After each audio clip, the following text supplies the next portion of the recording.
بسم اللہ الرحمن الرحیم۔ ناظرین کرام، میں ارشد محمود ناشاد آپ کی خدمت میں حاضر ہوں۔ آج ہم ایک نابغہ روزگار استاد سے ملاقات کرنے حاضر ہوئے ہیں۔ عام طور پر ہماری مجالس میں، شعر و ادب کی محافل میں اور سماجی اداروں میں یہ بات کثرت سے معروف ہے کہ یہ قحط الرجال ہے، یہ دور مردان کار سے خالی ہے اور مختلف شعبہ حیات میں ایسے نامور لوگ موجود نہیں ہیں جو کسی بھی شعبے کے لیے فخر اور فضیلت کا باعث ہوتے ہیں۔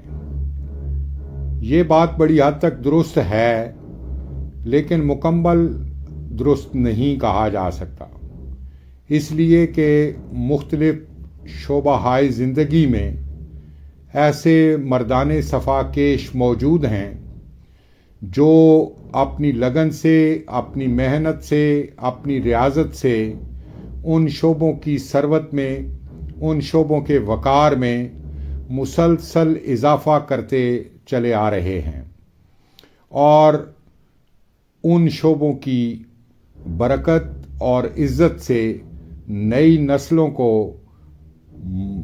معطر اور منور کر رہے ہیں۔ ایسے ہی مردان کار میں آج کے ہمارے مہمان گرامی ہیں، ان کا شعبہ خطاطی ہے اور میری مراد نستعلیق کے بہت ممتاز استاد جناب خالد جاوید جوسوی سے ہے۔ خالد جاوید جوسوی ہمارے ان اکابر اساتذہ کے خوش چین ہیں، ان کی آنکھیں انہوں نے دیکھ رکھی ہیں جن پر زمانہ فخر کرتا ہے، اور نئی نسلوں اور پرانے اساتذہ کے درمیان ان کی حیثیت ایک پل کی سی ہے۔ تو میں ان سے آپ کو ملواتا ہوں، ان سے ہم فن کے اسرار و رموز پر بھی بات کریں گے، ان کے تجربات اور خطاطی کے حوالے سے ان کی سعی و کاوش کو بھی ہم زیر بحث لائیں گے، اور اس فن کے نکھار اور بہتری کے لیے ان کی جو تجاویز ہیں ان کو بھی ہم اپنے سامنے رکھیں گے، ان سے سیکھیں گے۔ تو سب سے پہلے سر، میں بہت شکر گزار ہوں، آپ نے مجھے وقت دیا اور ہم مکالمہ کریں گے آپ کے اس خوبصورت پیشے سے متعلق، اس فن سے متعلق، جس کو یقینی طور پر ایک فن لطیف کا درجہ حاصل ہے۔ تو ہماری نئی نسلیں اور خاص طور پر وہ بچے جن میں خطاطی کا ذوق بیدار ہو چکا ہے یا ان کے اندر جراثیم موجود ہیں، ان کے لیے آپ کی اس گفتگو سے بہت کچھ سیکھنے کو انہیں ملے گا۔ تو سر، سب سے پہلے تو میں آپ سے یہ جاننا چاہوں گا کہ یہ جو خطاطی ہے، کیا یہ روحانی واردات بھی ہے اور ایک باطنی سفر بھی ہے؟ اور ایک خطاط جب کچھ لکھ رہا ہوتا ہے، اپنے کام میں مصروف ہوتا ہے، تو کیا وہ ایک باطنی سفر بھی کر رہا ہوتا ہے؟ بالکل، آپ کی بات ٹھیک ہے۔ میں اس کو حضرت علی رضی اللہ عنہ کے ایک قول سے وضاحت کرنا چاہتا ہوں۔ آپ نے فرمایا کہ اکرموا اولادکم بالکتابہ، کہ کتابت کے فن سے اپنی اولادوں کی تکریم کرو، یعنی ان کو آگے بڑھاؤ۔ فَإِنَّهُ مِنْ أَهَمِّ الْأُمُورِ وَأَعْظَمِ السُّرُورِ، کیونکہ اس بڑے اہم کاموں میں سے ہے اور بڑے اعلیٰ درجے کا سرور بھی دیتا ہے۔ اس کے علاوہ آپ نے جو اس کی فنی حوالے سے جو سب چیزوں پر غالب آتی ہے یہ بات، یہ بھی حضرت علی رضی اللہ عنہ کا قول ہے خطاطی کے بارے میں کہ الخط مخفی فی تعلیم الاستاد، خط استاد کی تعلیم میں چھپا ہوا ہے۔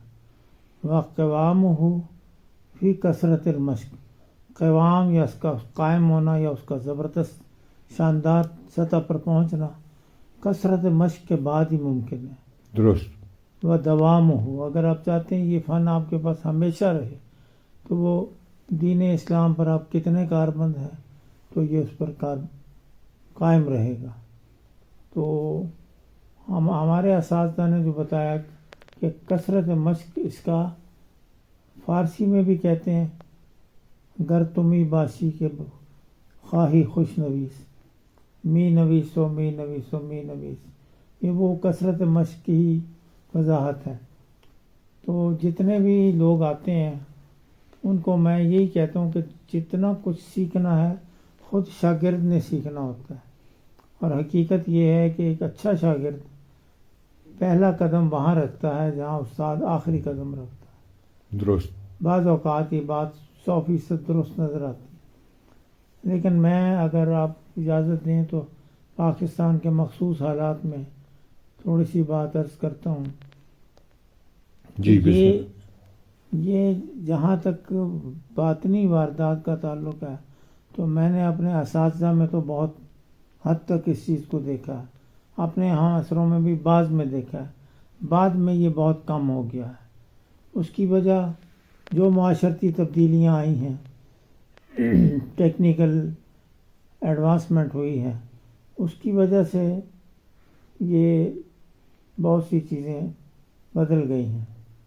ہمارے اساتذہ بہت قناعت والے لوگ تھے، بہت تھوڑے پر راضی ہوتے تھے، اور سب سے زیادہ کاربند تھے دین کے اوپر بھی، لیکن اس طرح نہیں کہ غیر معمولی طریقے سے کوئی جنون ہے، وہ نہیں، اپنے کام سے بھی غرض ہے لیکن دین سب سے پہلے نمبر پر ہے۔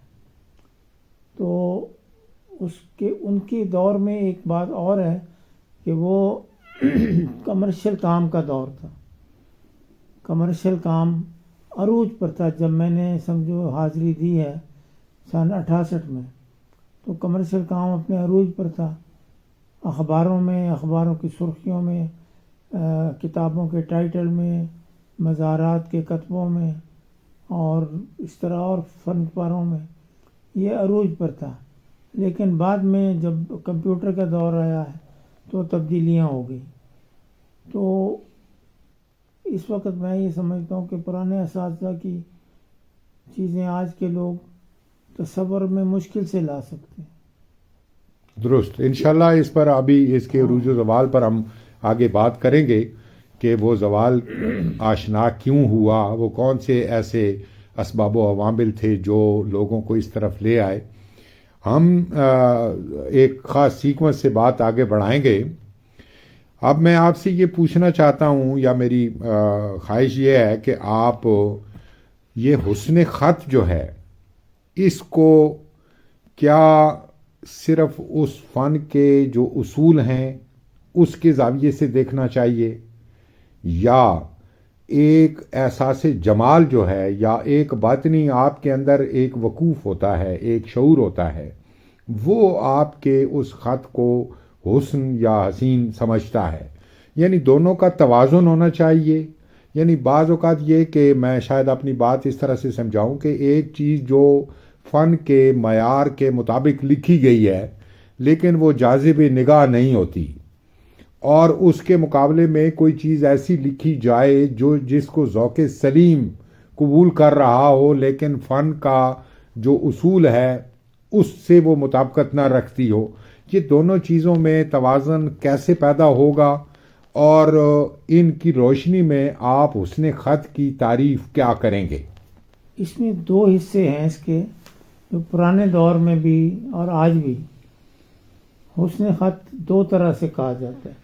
ایک تو عام ہینڈ رائٹنگ کے لیے، جیسے آپ لکھتے ہیں یا اور بعض پروفیسر لوگ لکھتے ہیں، وہ اتنا خوبصورت ہوتا ہے کہ لگتا ہے کہ انہوں نے صرف کتابت نہیں سیکھی، باقی سب کام مکمل ہے، قواعد نہیں سیکھے لیکن اندر امکانات پورے موجود ہیں۔ وہ ان کی، میں سمجھتا ہوں کسی پروفیشنل خطاط سے زیادہ حسن کاری میں سمجھتا ہوں اپنی جگہ، کیونکہ لکھنے کا اصل مقصد کمیونیکیشن ہے۔ اس کے بعد جو خطاطی ہے اس نے جو اثر لیا ہے، سب سے پہلے قرآن کا اعجاز ہے کہ اس نے دو نئے فنون دیے معاشرے کو، ایک خطاطی اور ایک تجوید۔ درست۔ تو خطاطی میں جو رسول کریم صلی اللہ علیہ وسلم کا وقت تھا، اس وقت مکہ مکرمہ کا خط جو تھا وہ ابھی ذرا تشکیلی مراحل میں تھا، کم تر سطح پر تھا، جبکہ مدینہ منورہ میں جو خط استعمال ہوا نسبتاً قابل قرأت تھا، پڑھے جانے کے قابل تھا۔ اس کی میں آپ کو مثال دیتا ہوں کہ آپ صلی اللہ علیہ وسلم جو خطوط ارسال فرمائے بادشاہوں کو اور اس طرح حکمرانوں کو، تو ان کو آپ غور کریں تو سوائے اس کے کہ اس میں نقطے نہیں نظر آتے، آپ کوشش کر کے پڑھ سکتے ہیں اس کو۔ تو اس کے بعد آپ کے وصال کے بعد پھر حضرت علی کا ایک شاگرد تھا ابو الاسود دوئلی، اس نے کافی چیزیں بہتر کی، خط کوفی کی ایک شکل چلتی رہی، لیکن پھر ایک وقت آیا جب عباسی خلفاء کا دور تھا، تو اس میں ابن مقلہ ایک خطاط ہوا، اس نے 6 خط ایجاد کیے۔ وہ ایک ایسا انقلاب تھا کہ وہ پیچھے والی ساری چیزیں پیچھے رہ گئی۔ اس کی ایک وجہ یہ تھی کہ خط کوفی اپنی حسن کاری میں بہت آگے چلا گیا تھا، پیچیدگی میں داخل ہو گیا تھا، درست، لیکن پڑھنے کے قابل نہیں تھا۔ اب وہ اپنے اصل مقصد کوئی پورا نہیں کر سکتا۔ تو خطاطی میں 2 حصے ہیں کہ وہ چیز کمیونیکیٹ بہرحال کرے۔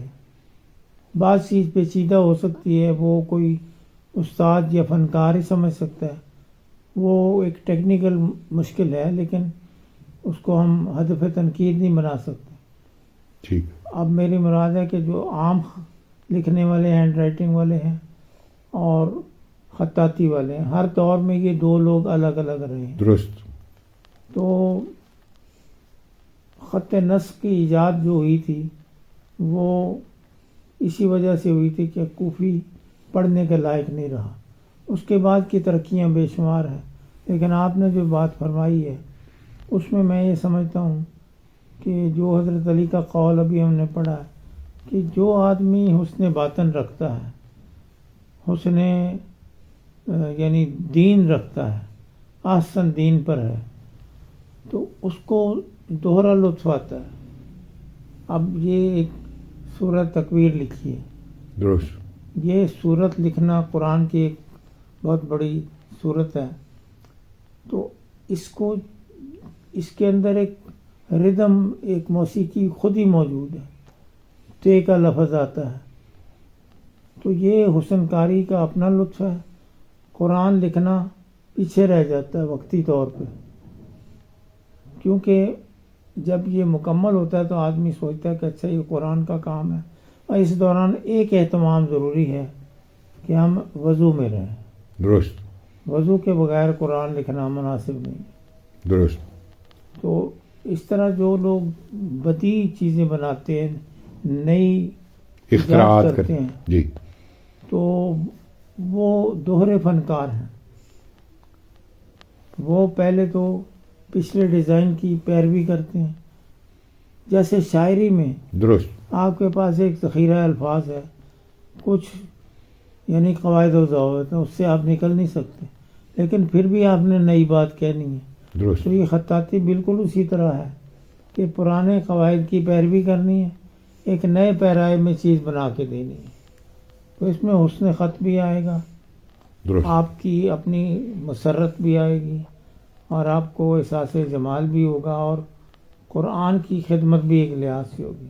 جناب. کیونکہ یہ جو سامنے سورۃ تکویر لگی ہے، استاد گرامی کو جب میں نے پہلی دفعہ دکھائی، ان کو علم نہیں تھا یہ لکھ رہا ہے، تو انہوں نے ایک لفظ ان کی زبان سے نکلا کہ قرآن ایسا لکھنا چاہیے.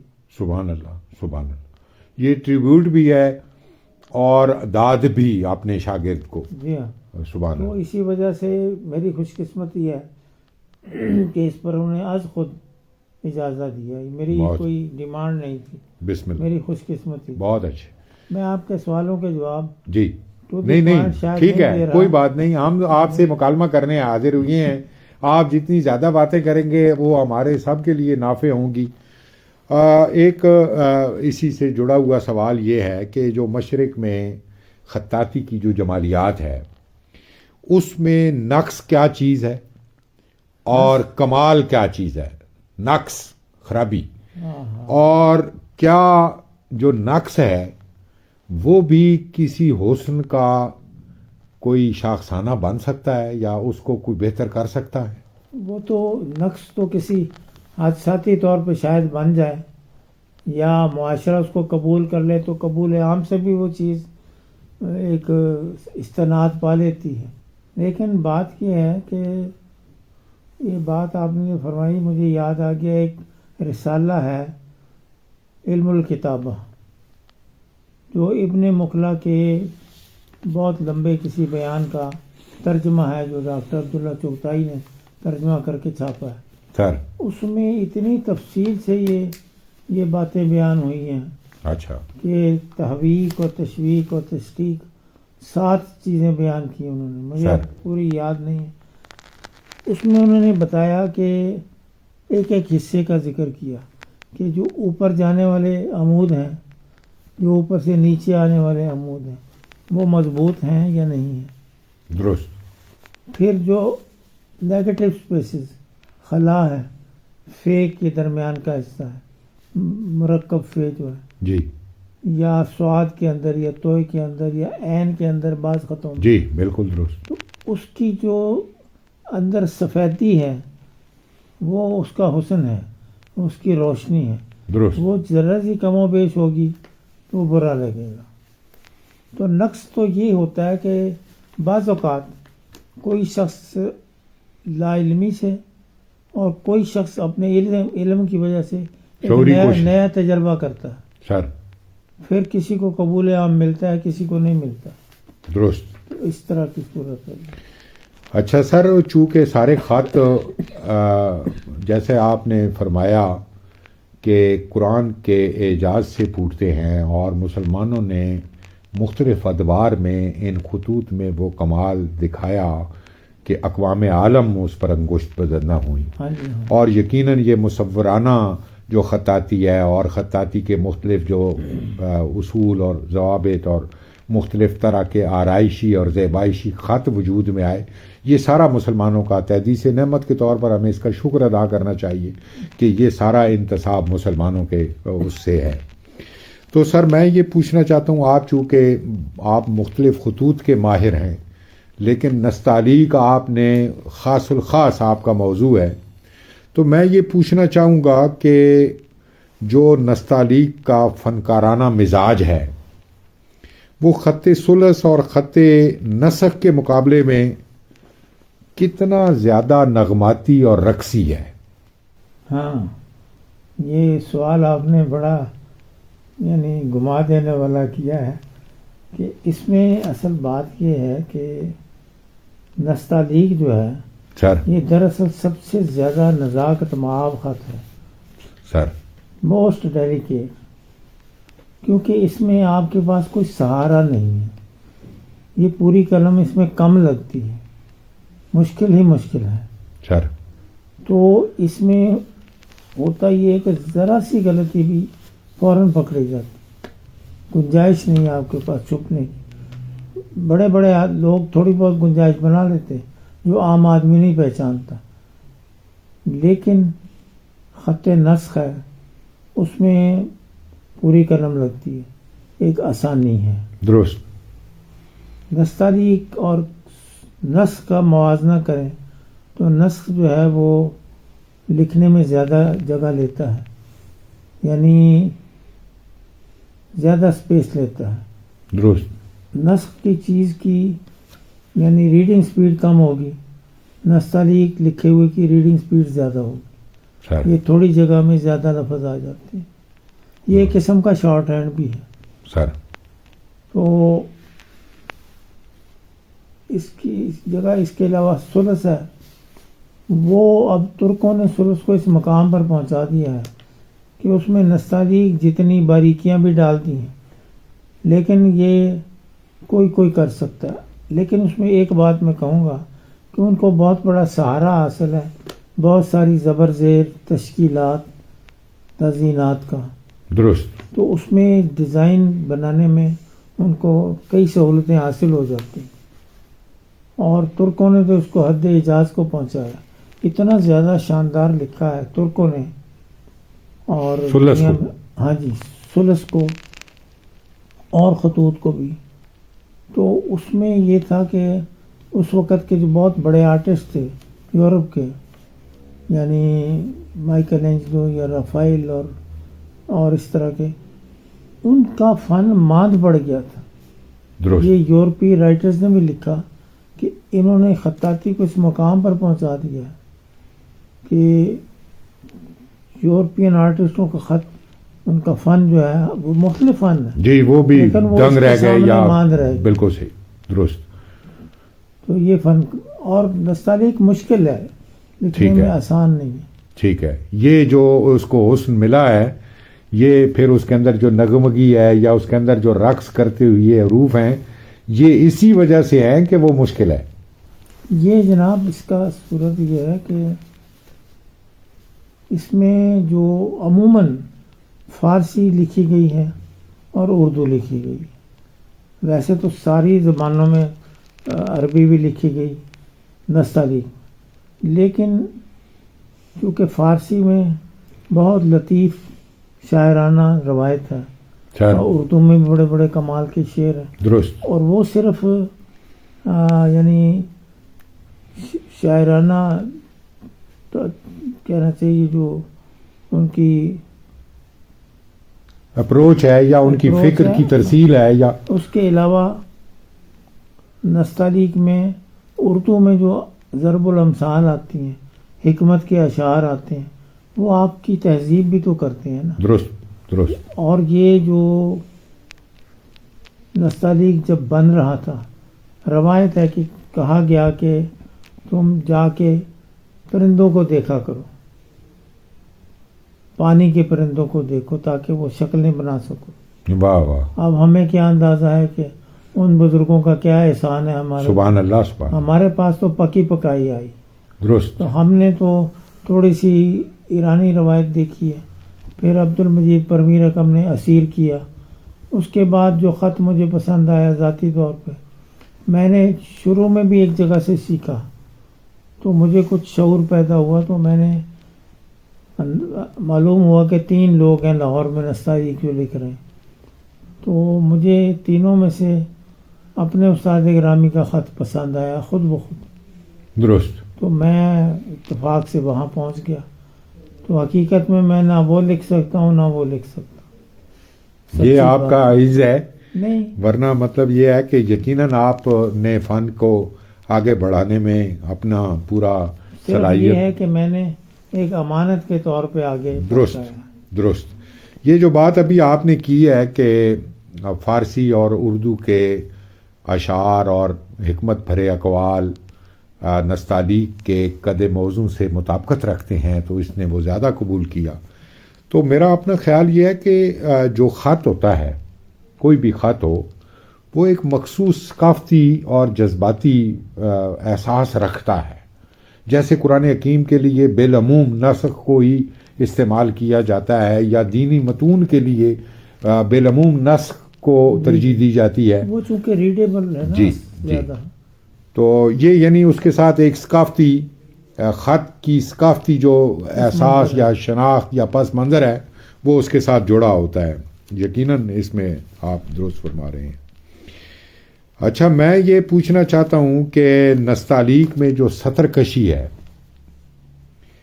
یعنی آپ لائن کمپوزیشن آپ کہہ لیں، اور کرسی ہے، اس کے وہ کون سے ایسے یعنی انفرادی پہلو ہیں جو باقی خطوط سے اس کو الگ کرتے ہیں اور اس کو ایک امتیاز دیتے ہیں اور مشکل بھی بناتے ہیں؟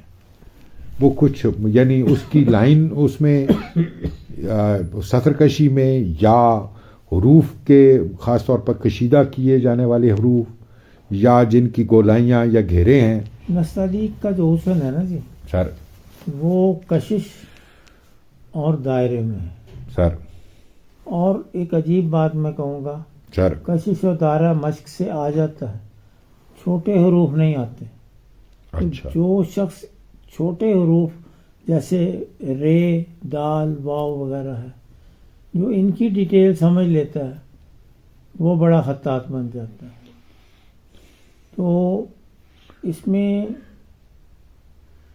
یعنی کشش اور مد ان کا امتزاج ہے. اساتذہ نے ایسے ایسے اشعار کہے ہیں جو 2 مد کے ساتھ لکھے گئے، 3 مد کے ساتھ لکھے گئے، 1 مد اور 1 کشش کے ساتھ لکھے گئے.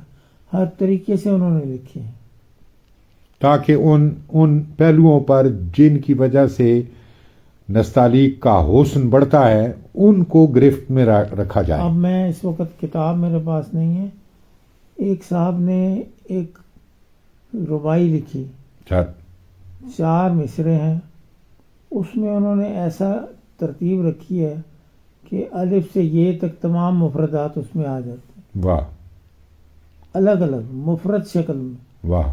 تو وہ ایک امتحانی پرچہ ہوتا ہے، کسی کو اگر آپ نے ٹیسٹ لینا ہے تو آپ وہ چیز لکھنے کو دے دیں. درست. یا بعض چیزیں مشکل ہوتی ہیں جہاں دائرے کے ساتھ دائرہ ملانا جو ملتا نہیں. درست. مثلا اقبال کا شعر ہے، اسی کشمکش میں گزری میری زندگی کی راتیں. اب اس سارے میں دائرے ہی دائرے ہیں، واہ. تو جس کو دیتے ہیں وہ بھاگ جائے گا یا پھر وہ کچھ لکھ لائے گا تو چیز بن جائے گی. درست. یہ مشکل مشقیں جو ہے نا یہ ایک ہائر سٹیج ہے. بہت اچھا. پہلے تو آپ سبق نکال دیں گے، سر اس کے بعد مشکل مشقیں بھی آتی، 2 عین والی، 5 ہے والی، درست. ہائی جسے کہتے ہیں. جی. اسی طرح جیم اور جیم 2 دفعہ لکھ کے. تو یہ وہ مراحل ہیں. وہ مشکل پسندی کا اب دور نہیں ہے. اب ذرا لوگ چاہتے ہیں کسی تیزی شارٹ کے کٹ ساتھ ہو. نہیں، کام بہت لوگوں نے ظاہر ہے جو شاندار کیا ہے. صاحبان فن ہوں گے یا جو فن کے حقیقی شناور ہوں گے یا شناخت کریں گے وہ تو کسی اچھا، کو اس میں اجازت اس طرح سے. ایک قسم ایسی لوگوں کی ہے سر جن کو علامہ کہا جا سکتا ہے. ہمارے ایک ساتھی تھے یونیورسٹی کے، وہ خطاطی سے وابستہ رہے، اخباروں میں رہے اور اس کے اسرار و رموز پر مجھ سے گفتگو کرتے تھے. انہوں نے یعنی وہ خطاط نہیں ہیں، آرٹسٹ نہیں ہیں، آرٹ کالج کی جیوری میں وہ رہے کچھ عرصہ. اب ایک ثلث کا لفظ ہے جیم وہ جو لکھا ہوا ہے، اس میں جیم کی جو ثلث کی شکل بنتی ہے وہ شکل مجھے سمجھ نہیں آتی تھی. تو انہوں نے وہ عقدہ حل کیا اپنے فکر سے. کیا بات، تو صاحب فکر بھی ساتھ چاہیے. بالکل صحیح، تو بالکل انہوں نے لکھا کہ ہم نے جیم الف جب لکھتے ہیں کہ ایک یوں لپیٹ کے لکھتے ہیں، اور جب وہ جیم واؤ کا ایک ذرا موٹا سا آغاز ہے وہ کہتے ہیں کہ اسی کو لپیٹ کے اندر مختصر کر دیا گیا. واہ. یعنی واہ. اب میں یہ ڈیمانسٹریشن کے ساتھ بات بتائی جا سکتی ہے. چلیں صاحبان فن تو اس جو نقطے سمجھتے کو ہیں وہ بالکل سمجھ جائیں گے. بالکل صحیح، درست. تو اس طرح کا بھی بندہ چاہیے ساتھ. کئی لوگ ہیں جن کا فنکارانہ جو بہت اونچا ذوق ہوتا ہے، درست. وہ وہ عملاً ہاتھ سے نہیں کر سکتے، وہ لیکن نہیں، یہ کہ اس کی نزاکتوں پر وہ ان کی فنکار نظر. کو اور اوپر لے کے جاتے ہیں. درست درست. یعنی ایک ادارہ ایسا ہے جس کا کام میں کروں گا تو وہ مجھ سے 4 دفعہ لکھوائے گا، پھر وہ کہے گا اب ٹھیک ہے. درست. تو یعنی وہ ان کا کوئی ذوق جمال یا ان کا شعور یا ان کا خطاطی کا ذوق اتنا مصفہ اور اتنا پاکیزہ ہوتا ہے کہ وہ خطاط کو بھی ایک نئے اس سے گزارتا ہے. ایسے لوگ بھی. اب یقیناً. آپ نے کہا نا کہ جذبات کی بات ہے. ایک حافظ صاحب کے پاس ایک شخص آیا یعقوب ذکی، ماشاء اللہ. وہ انگریز تھا، اس کا پرانا نام تھا جیکب ڈکی. وہ مسلمان ہو گیا، یعقوب ذکی اس نے نام لکھا. سر. تو اس نے ایک فارسی کا شعر حافظ صاحب کو سنایا، اقبال کا. سر. اقبال کا شعر جو کچھ مجھے شعر تو یاد نہیں، مفہوم یہ تھا کہ نعتیہ شعر تھا کہ ہم نے اے خدایا ہم نے آپ کو تو نہیں دیکھا لیکن آپ کا راستہ بتانے والوں کو دیکھا ہے. سبحان اللہ. اس طرح کا مضمون تھا. تو وہ اتنا حافظ صاحب خوش ہوئے کہ انہوں نے فوراً ذہنی طور پہ تیار ہو گئے، ایک کریٹو موڈ میں آ گئے کہ یہ لکھنا ہے. ابھی اسی وقت ان پر وہ کیفیت طاری ہو گئی، ایک خاص وجدانی لمحہ تھا. بعض اوقات جی کوئی بندہ آتا ہے تو وہ ایک لفظ نہیں لکھنا چاہتا. اچھا سر، چونکہ آپ نے مختلف خطوط کی مشکلات کا ذکر کیا اور کچھ آسانیوں کا بھی، تو ایک جو مبتدی ہے، ایک نیا طالب علم ہے، اس کو کس خط سے آغاز کرنا چاہیے؟ اس کو نستعلیق سے. نستعلیق سے. وجہ کیا ہے؟ نستعلیق جو ہے نا آپ کو باریکی دیکھنا بھی سکھاتا ہے، سر. مضبوطی سے لکھنا بھی سکھاتا ہے، آپ کے ساتھ آپ کے ہاتھ میں قوت پیدا کرتا ہے. سر. حافظ صاحب کی یہ عادت تھی کہ کسی شاگرد کو بھی وہ سب سے پہلے نستعلیق کے علاوہ نہیں سکھاتے. درست. وہ کہتے تھے پہلے یہ سیکھو پھر باقی خط آسان ہو جائیں گے. ورنہ یہ گویا ماسٹر خط ہے، اور اس کے کامل ہونے میں آپ اس کو یوں سمجھ لیں، ذرا بڑی مختلف مثال ہے. سر. جیسے میڈیکل کالج میں یہ اناٹمی ہوتی ہے. جی اناٹمی. اناٹمی کے بغیر کوئی طریقہ علاج درست قرار نہیں دیا جا سکتا. درست. ڈاکٹر بھی یہ کہتے ہیں، دوسرے طریقہ علاج والے بھی یہ کہتے ہیں، جب تک آپ کو اناٹمی کا پتہ نہیں ہے تو آپ علاج نہیں کر سکتے. درست بات. آپ کو اس کی اجازت نہیں دی جا سکتی. تو یہ ثلث کی حیثیت اس اولین پتھر والی ہے. نستعلیق کی. اب ایک مثال میں دیتا ہوں. آپ جانتے ہیں میں فاروق کا نام. جی. اس نے اپنی خواہش سے، ایک شاگرد نے زبردستی کا جی میں نے ثلث لکھنا ہے. آج وہ بہت شاندار ثلث لکھتا ہے. نستعلیق سے اب بھی وہ بھاگتا ہے. سر. یعنی بات اگر وہ نستعلیق سے آغاز کرتا تو آج ثلث بھی لکھتا، نستعلیق بھی لکھتا، اور باقی خطوط بھی. حالانکہ اس کا خط نسخ کچھ ترکی خطاط آئے ہوئے تو ان میں داؤد بکتاش بھی تھے. کیا کہنے. وہ اس وقت دنیا کے سب سے بڑے ثلث نویس. اس میں انہوں نے بھی پسند کیا کہ یہ کیسا لکھ رہا ہے جی. سبحان اللہ. اور کون ٹیچر ہے؟ تو ٹیچر کو حاضر کیا گیا. واہ. لیکن اس لڑکے کی قسمت اچھی نہیں نکلی کہ وہ ابھی اپنی زندگی میں مالی مسائل کا شکار ہے. وہ بھی ٹھیک ہو جاتا ہے. لیکن بات یہ ہے فنا ہو کر رہ گیا. سارا عالم جو ہے نا، خط کی زبان ایسی ہے کہ بولتا نہیں ہے. Dawood Bektash the best of the world, اس نے فوراً اٹھ کے دیکھا کہ یہ کوئی خاص بات. کیا کہنے. میں سمجھتا ہوں مجھے بھی سند مل گئی. بہت اچھے کہ ہم صحیح لائن پہ کام کر رہے ہیں. سر. اچھا اسی طرح ایک اور چیز میں کہنا چاہوں گا سر. کہ ترکی وفد آیا تھا تو انہوں نے یہی باتیں کی. میں اپنی زندگی میں ان نتائج پر پہنچا کہ اس فن میں جو کیا کہنا چاہیے سازشی بندہ ہوگا یا سیاستدان ہوگا یا جو غلط ملت کام کرے گا تو وہ اس فن میں گر جائے گا. اس سمت راست میں اگر اس کا سفر نہیں ہے تو وہ کوئی بھی شاعر بھی اچھا نہیں ہو سکتا. ہاں جی. اور فنون لطیفہ تو ہے ہی لطیف. میں تو بتاتا ہوں سب کو درست. کہ اس کی مثال تصوف کی طرح ہے. کیا کہنے.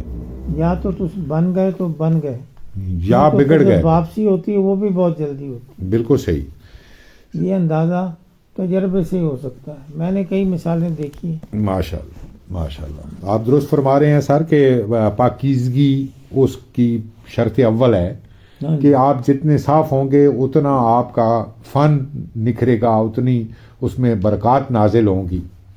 سر جو نئے طالب علم ہیں خطاطی کی جب مشق کرتے ہیں تو ان کی کوئی نفسیاتی اور جسمانی جو انضباط ہے وہ کس حد تک ضروری ہے, اور پھر یہ کہ وہ حرف یا لفظ کو کتنی بار تکرار کریں یا کریں کہ وہ لاشعوری طور پر ان کے ہاتھ کی یاداشت بن جائے, ان کی انگلیوں کی یاداشت بن اس جائے. کا کوئی فارمولہ نہیں ہو سکتا سر. کہ کتنی دفعہ کریں. اب دیکھیں آپ استاد ہیں سر.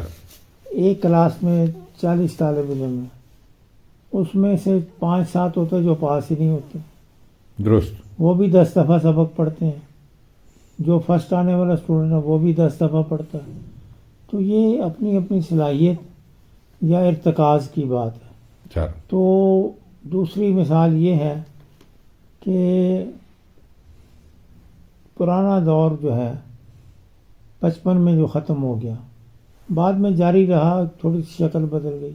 تاج الدین زرعی رقم جو ہمارے دادا استاد تھے, ان کی بیٹھک کاتبہ مشہور تھی سر. لوہاری کے اندر. وہاں حافظ یوسف صدیقی بھی بیٹھتے تھے, خورشید عالم بھی بیٹھتے تھے, کیا کہنے. صوفی صاحب. اس کے علاوہ خواجہ طفیل تھے, بہت کمال کے فنکار تھے. 2 اور آدمی بلال پینٹر تھے, ایک اور تھے سردار پینٹر تھے, ایک اور نام لطیف رقم وہ لکھتے تھے عبدالرشید. اچھا. یہ عبقری لوگ تھے, کیا کہنے. ان کے پاس بیٹھے ہوئے ہیں پھر بھی یہ بڑے مقام پر تھے. سبحان اللہ. اب آپ اس منظر کو ملاحظہ کریں کہ استاد بیٹھے ہیں, وہ بہت بڑا سین تھا. اس طرح کے 4 کمرے ہوں تو وہ اتنا بڑی جگہ تھی, سر. جیسے کسی حویلی کی فرسٹ فلور تھا. اس میں وہ لوگ روز آتے تھے, 3-4 گھنٹے بیٹھتے ہوں گے, 5 گھنٹے روزانہ اصلاح لیتے تھے, بلکہ 2 دفعہ اصلاح لیتے تھے. اب ہمارے پاس جو شاگرد آتے ہیں وہ مہینے میں 1 دفعہ آتے ہیں, ہفتے میں 1 دفعہ آتے ہیں. تو وہ لوگ جو جن کا میں پہلوں کا ذکر کر رہا ہوں وہ تو 2 سال میں تیار ہو جاتے تھے, یا کوئی بہت باکمال ہے تو 1 سال میں بھی ہو سکتا. تو یہ دوسرے آج والوں کو تو 500 سال چاہیے آئے یا 100 سال چاہیے. درست. وہ نہیں ہے. یعنی ان کا اور آج والوں کا مقابلہ نہیں, کیونکہ آج انحصار زیادہ ٹیکنالوجی پر ہے, غیر معمولی اور غیر ضروری, درست. کہ موبائل سے دیکھ لیں گے بس ٹھیک ہے. اس میں کوئی شک نہیں کہ اس سے بڑی مدد ملتی ہے. درست. دیکھیں اب دور دور فاصلے ہیں تو مشکل بھی ہوتی. تو اس وقت چونکہ کمرشل کام ملتا تھا خطاطی کے بعد, آج آپ کو خطاطی کے بعد جاب کی کوئی صورت نہیں. آپ شوق ہی پورا کریں گے, یا آپ بہت بڑا کمال کریں گے تو پھر آپ انٹرنیشنل میدان میں چلے جائیں گے. تو یہ ہے جناب. یہ جو سماجی تبدیلیاں آتی ہیں, کوئی بہت بڑا حادثہ ہوتا ہے, کوئی بہت بڑا انقلاب آتا ہے کہیں, جیسے 1857 تھا یا 1947 تھا, یا کوئی ایسے بڑے حوادث اقوام کی زندگی میں آتے ہیں, تو کیا باقی جو شعبہ زندگی ہیں اس کی طرح خطاطی پر بھی کوئی اثر مرتب ہوتا ہے؟ ایک علاقے سے جب لوگ اٹھ کر دوسرے علاقے چلے جاتے ہیں تو کیا ان کے مقامی رویے یا اثرات ان کے اس خط پر کوئی اثر ڈالتے ہیں؟ یہ میں عرض کرتا ہوں کہ انقلابات اور فتح و شکست کے اثرات ہوتے ہیں. پہلے زمانے میں بادشاہوں کی فتح و شکست پوری قوم کی شکست تھی. ہمایوں جب شکست کھا کے چلے گئے ایران تو واپسی پر وہ بہت سارے ایرانی شاعروں، فنکاروں اور خطاطوں کو لے کے آئے، لیکن ان کی وجہ سے یہاں بہت زیادہ یعنی دورہ ہو گیا نستعلیق کا. لیکن یہ میں آج بھی کہوں گا، اس پر ایرانی دوست ناراض ہوتے ہیں کہ جو خط نستعلیق بر صغیر میں لکھا گیا جس قوت کے ساتھ، وہ ایران میں شاذ و نادر لکھا گیا.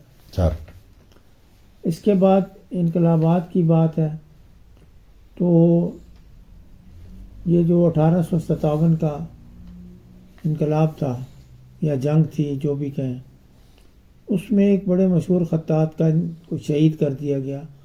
ان کا نام تھا میر پنجہ کش دہلوی، امیر رضوی شاید نام تھا. اس غدر میں ان کا انتقال ہوا، ان کو مار دیا. وہ اتنا زوردار لکھتے تھے، میرے پاس ان کی چیز پڑی ہوئی ہے، کچھ وصلیاں ان کی دستیاب ہیں، دیکھ کے مزہ آتا ہے. درست. میر پنجہ کش جی. کسے کہتے ہیں؟ جو ہاتھ دوسرے کے ہاتھ میں ڈال کے تو طاقت آزمائی کرتے ہیں، جیسے بچے کبھی کبھی کرتے ہیں، لیکن پہلے یہ بڑا فن ہوگا ظاہر ہے. تو اس شخص کی وفات جو ہے نا بہت بڑا نقصان، یعنی حادثاتی موت ایک بڑے فنکار کی اس فن کو بڑا ضعیف کر دیتی، کیونکہ ضروری نہیں کہ بعد میں کوئی کام کا شاگرد ہو جو اس کو آگے لے کے چلے.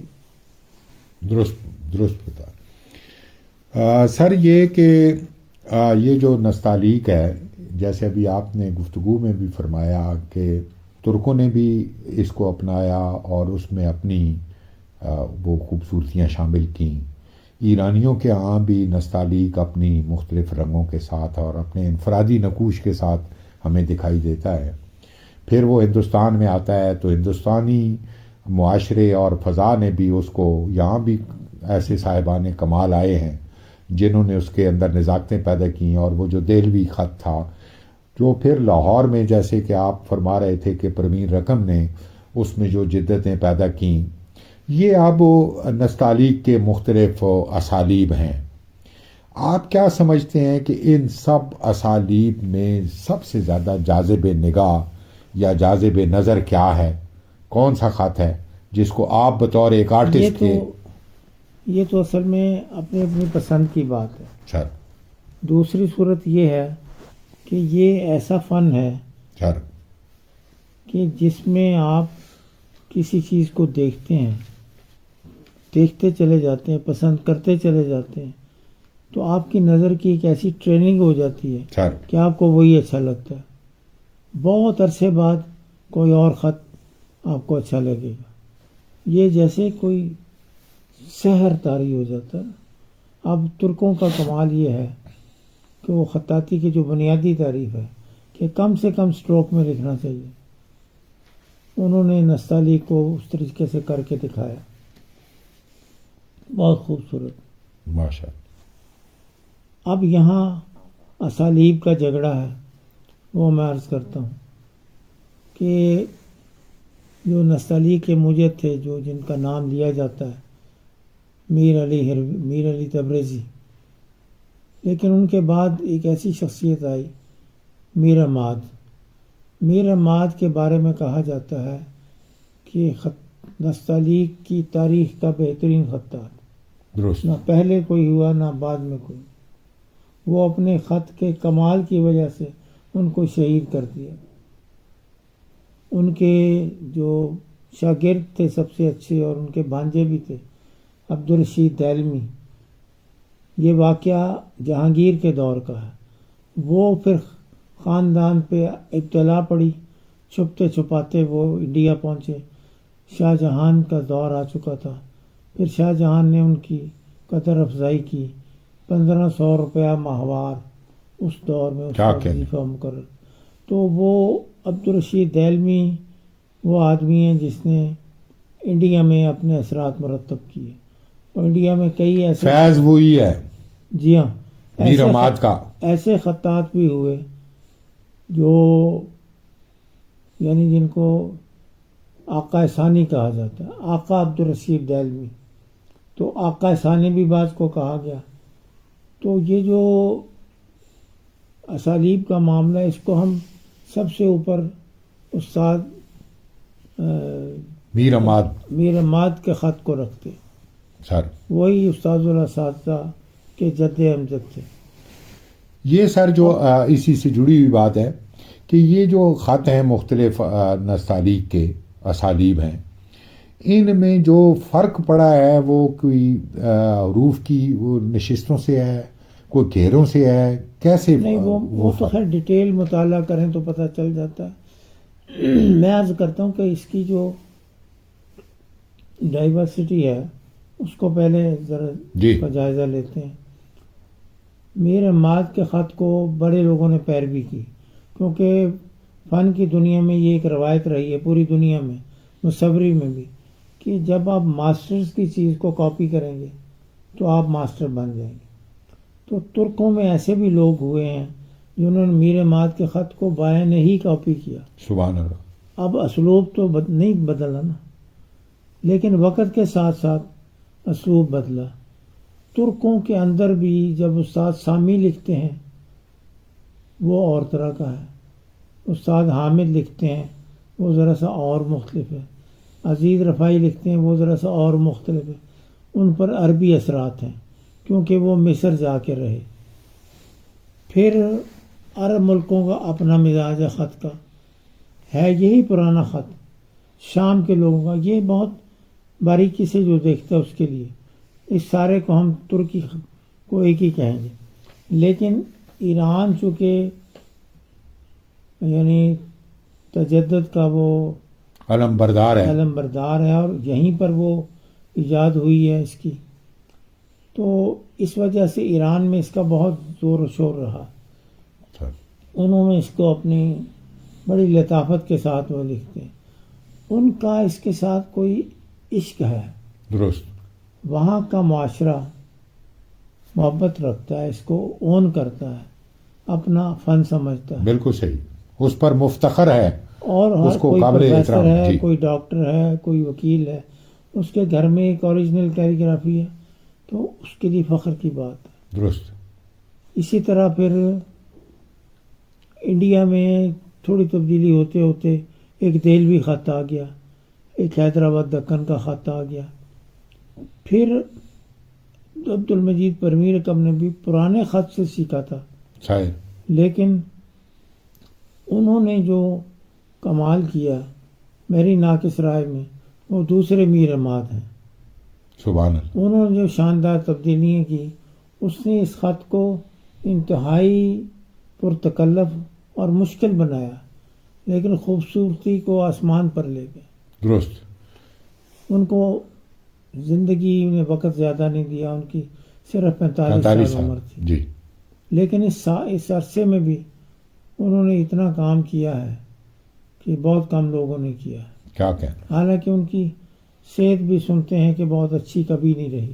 درست، تو اس کے بعد لیکن جو عزت، جو وقار، جو اللہ نے ان کے نصیب میں لکھا تھا ہاں جی، کہ وہ ان کا نام ہمیشہ کے لیے ایک امر ہو گیا، خطاطی۔ یہ میں سمجھتا ہوں یہ چیزیں کسی بندے کا کمال جی، ایک حد تک کہہ سکتے ہیں، لیکن وہ بھی ہیں، اللہ ایک بندے کو نوازتا ہے، تخلیق کرتا ہے، اس کے ذمہ کام لگاتا ہے، اس نے وہی کام کرنا، درست، اس کے علاوہ کوئی اور نہیں کر سکتا۔ اس کے بعد کتنے لوگ آئے وہ چیز نہیں بنا سکے، تاج الدین ذریر رقم تھے، کیا انہوں نے پیروی کی، لوگوں نے ان کی چپکلش پیدا کرنے کی بھی کوشش کی، اچھا، لیکن تاج صاحب نے ہمیشہ کہا کہ استاد وہی ہے۔ سبحان اللہ، پھر حافظ صاحب آئے، انہوں نے بھی یہی، حالانکہ وہ تاج صاحب کے شاگرد تھے، تھوڑا سا پروین صاحب سے بھی سیکھا، لیکن تاج الدین زیادہ تاج الدین صاحب کے پاس رہے، تو وہ بھی پریفر کرتے ہیں تاج صاحب۔ لیکن بعد میں زمانے میں جو لاہوری خط ہے وہ حافظ صاحب اور ان کے شاگرد، اور صوفی صاحب اور ان کے شاگرد، اور شاہ صاحب اور ان کے شاگرد، اس کو ہم لاہوری خط کہہ سکتے ہیں۔ سر اس کے 3 شیڈز ہیں۔ تو اب دیکھ لیں آپ نستعلیق کی اس وقت جو رائج خط ہیں، ایک ترکی ہے، ایک ایرانی ہے، میں ایک عربی بھی کہوں گا، پھر ایک دہلوی ہے، پھر ایک پروین صاحب کا دور ہے، پھر ایک ان یہ کے بعد تین- کے جو آخر میں یہ 3 اساتذہ کا دور۔ ٹھیک ہے تو یہ 6-7 ادوار آتے ہیں، اور اس میں پاکستان میں بہت اچھا لکھا گیا ہے۔ ماشاء اللہ افسوس ہے کہ انڈیا میں نہیں لکھا گیا، سر۔ کیونکہ کوئی فن اپنی ثقافت اور اپنے اس پورے خد و خال کے ساتھ ہوتا ہے، جو ظاہر اس کے ہے۔ ماں باپ جی ہیں ان کے ساتھ چلا جاتا ہے۔ سر انڈیا والوں نے مسلمانوں کو دھکیلا، یہ کئی فنون کو بھی دھکیل دی۔ درست اب فرمایا۔ انڈیا میں کوئی باکمال خطاط بہت عرصے سے نہیں ہوا، مغل دور کے بعد۔ درست باقی علیحدہ بات ہے، قرآن لکھنے والے وہ ایک دوسرا۔ جی ظاہر ہے، وہ اعجاز قرآن کا ہے جی جی اور وہ آپ نے وہ پیدا کر لیتا ہے۔ سر آپ نے بہت ماشاءاللہ خوبصورت انداز سے ان سارے خطوں کے جو امتیازات ہیں ان کے حوالے سے بات کی۔ ایک عامی جو ہے اس کے نقطہ نظر سے میں یہ محسوس کرتا ہوں کہ جو ایرانی نستعلیق ہے اس میں کوئی شکستگی کا رنگ زیادہ ہے، یا خط شکستہ کا اثر اس پر ہے۔ نہیں، اس شکستہ طرح تو نہیں۔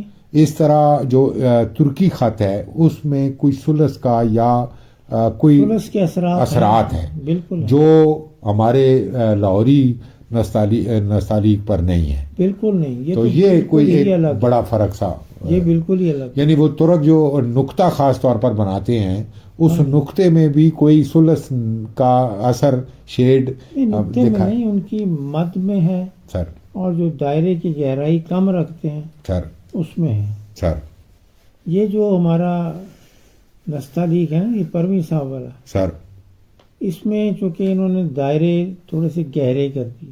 سر انڈیا کا جو خط پرانا تھا یا جو ایران کا ہے، ان کے دائروں کو شمسی دائرے کہا جاتا ہے، لیکن پروین صاحب نے بیضوی دائرے بنا دیے۔ سر یہ فرق ہے۔ چلے، یہ ہم نے سر کچھ خط اور خط کے متعلق جو نظری باتیں تھیں وہ ہم نے آپ سے گفتگو کی۔ آپ تھوڑی سی باتیں آپ کے فن سے متعلق ہم کریں گے کہ اس میں پہلا جو میرا سوال ہے وہ یہ کہ جب آپ کوئی آیت لکھتے ہیں، کوئی شعر لکھتے ہیں، کوئی چیز آپ نے لکھنی ہوتی ہے، تو پہلے آپ کس چیز کی تیاری کرتے ہیں؟ یعنی کیا روشنائی اور کاغذ وغیرہ کی تیاری ہوتی ہے، یا آپ کے ذہن میں کوئی تحلیل ہو رہا ہوتا ہے، لفظوں کا، حروف کی تحلیل آپ کرتے ہیں؟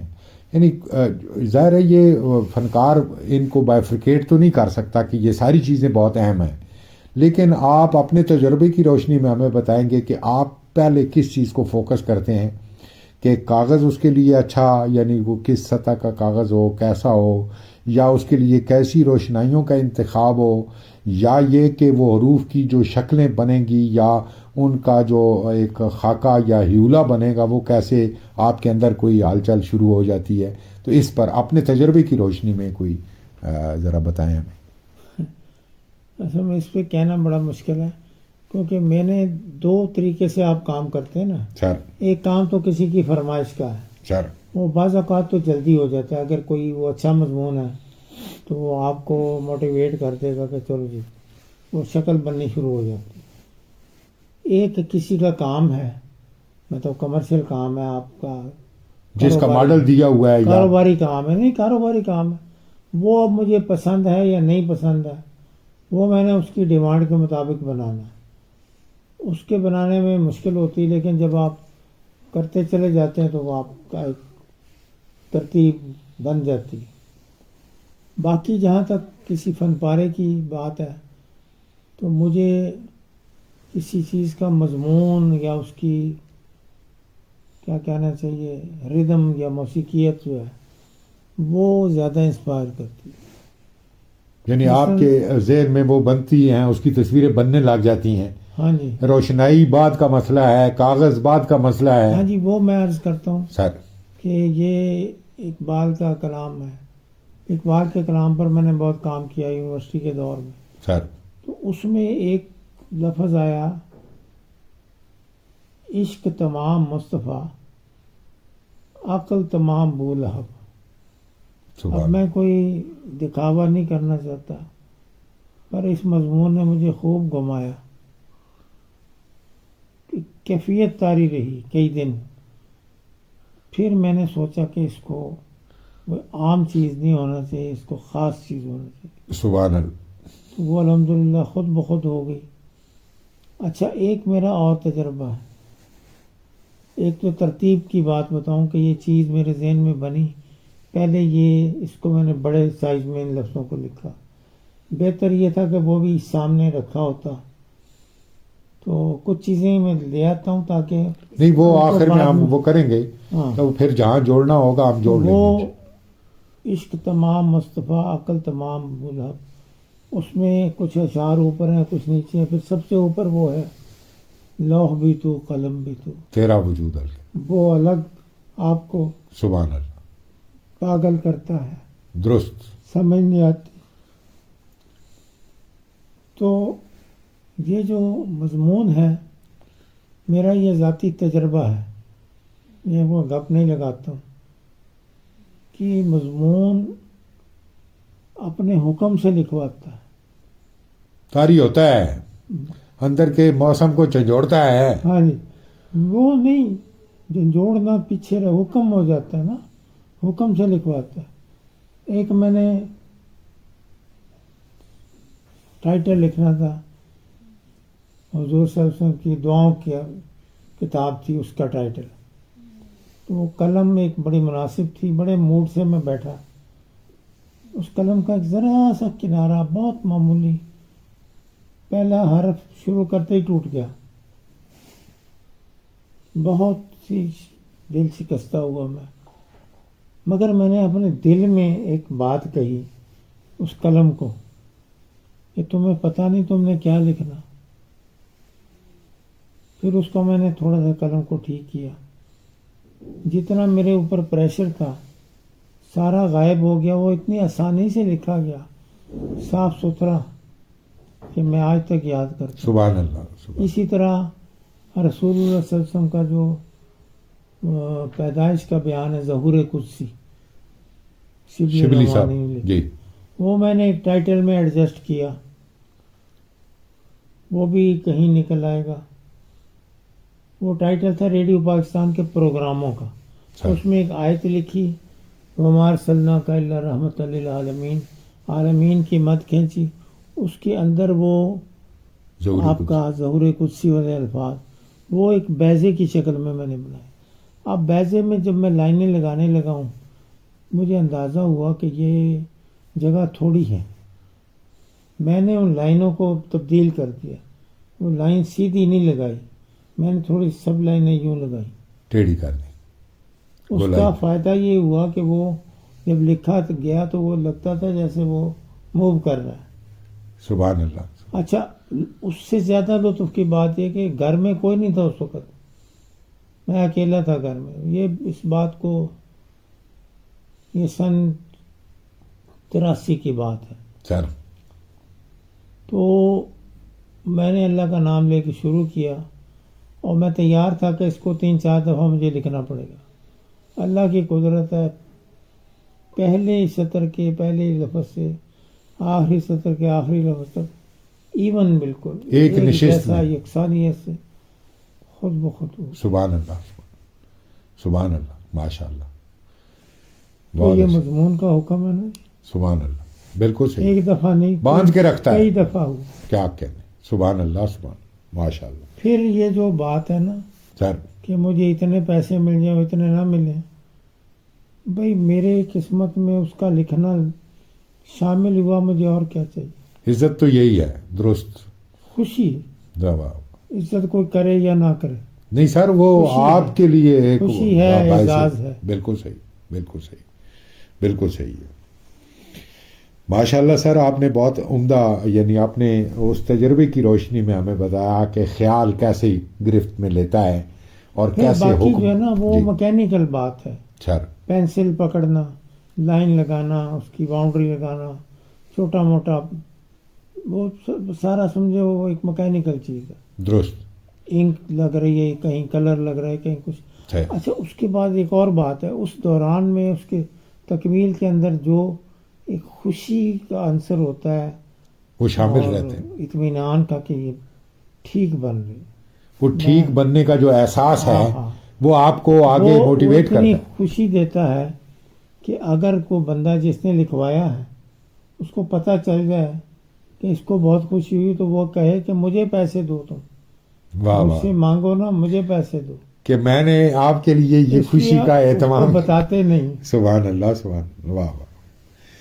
اچھا سر، یہ بتائیے کہ یہ جو ظاہر کاغذ زیادہ استعمال ہوتا ہے لکھنے کے لیے، نستعلیق کے حوالے سے بات ہے کہ اس کی جو مختلف سطحیں ہیں، مثلا چمڑا ہے یا کاغذ ہے یا کپڑا ہے یا اور کوئی ہڈی ہے، تو آپ اپنے تجربے کی روشنی میں کیا بتاتے ہیں کہ کون سی جو سطح ہے وہ زیادہ نستعلیق کے لیے موزوں ہے؟ نہیں، یہ تو آپ کی مہارت پر مبنی ہے۔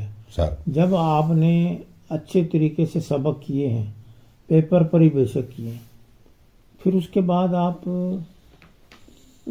وہ جو ہوتا ہے، کوئی بھی مستر ہو، کوئی بھی، نہیں وہ مایا لگا ہوا پیپر، جی جی، جسے مقہر بٹر کاغذ پیپر، یا برنش پیپر کہتے ہیں، سر، اس پر بھی مشق کر لی ہے نا آپ نے، سر، تو پھر آپ کا کنٹرول ہر جگہ ہوگا۔ سر، ہاں، اس کے بعد میڈیم کی بات کا فرق آ جاتا ہے کہ آپ برش سے اور کینوس پر کر رہے ہیں، تو اگر آپ کی مہارت ہے تو آپ کر لیں گے، لیکن کینوس اور برش سے وہ فنیشنگ کبھی نہیں آ سکتی جو قلم سے آ سکتی۔ درست، تو دوسری بات یہ ہے کہ کوئی آدمی اب آج کل مقابلوں میں شرط ہوتی ہے مقہر کاغذ پر لکھنا، اس پر بھی آپ لکھ سکتے ہیں۔ وہ کھردرا ہوتا ہے؟ نہیں، وہ ایکسٹرا ملائم ہو جاتا ہے، اچھا، قلم سنبھالنی مشکل ہوتی ہے۔ صحیح ہے۔ ایرانی بالعموم اسی طرح کے نہیں، آج کاغذ، کل ساری دنیا اچھا، میں لکھتے ہیں، اچھا، پاکستان میں بھی لکھتے ہیں۔ اچھا، وہ میں خود نے تیار زیادہ کیا نہیں جاتا ہے؟ لکھا۔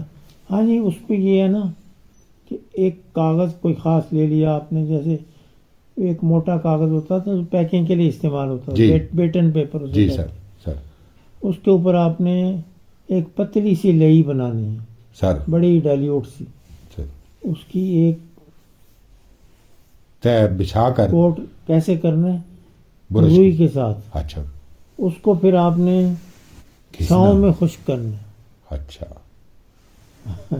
جب وہ خشک ہو گیا پھر دوسری لیئر کرنی، اس کے بعد ایک بہت زبردست ملائم اور سخت چیز سے، سل سے یا کسی مطلب اس نہیں طرح وہ سے؟ ہوتا ہے عقیق کا پتھر، اچھا، لیکن وہ بڑے سائز کا نہیں ملتا، پھر میرے پاس تھا پیپر ویٹ، اچھا جی، اسی سے میں نے اس کو کیا، اس میں آپ کے پسینے نکل جائیں گے، اس کو رگڑنا، وہ کھینچنا، پھر ٹھیک ہے، چمکتا ہے، ملائم ہوتا ہے۔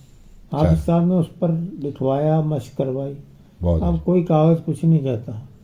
سبحان اللہ، تو باقی یہ کہ آپ کی پیشکش ہے، آپ کسی پائپرس کے ٹکڑے پر لکھتے ہیں سر، یا آپ روغن سے لکھتے ہیں، ہمارے پھر ہم تو یہ ساری چیزوں کو پیچھے رکھ دیتے ہیں، درست، صرف یہ ہے کہ اس کی ایکوریسی کتنی ہے خط کے لحاظ سے، دوسرے نمبر پر اس کی پیشکش کیسی ہے، درست، مضمون کا انتخاب کیسا ہے۔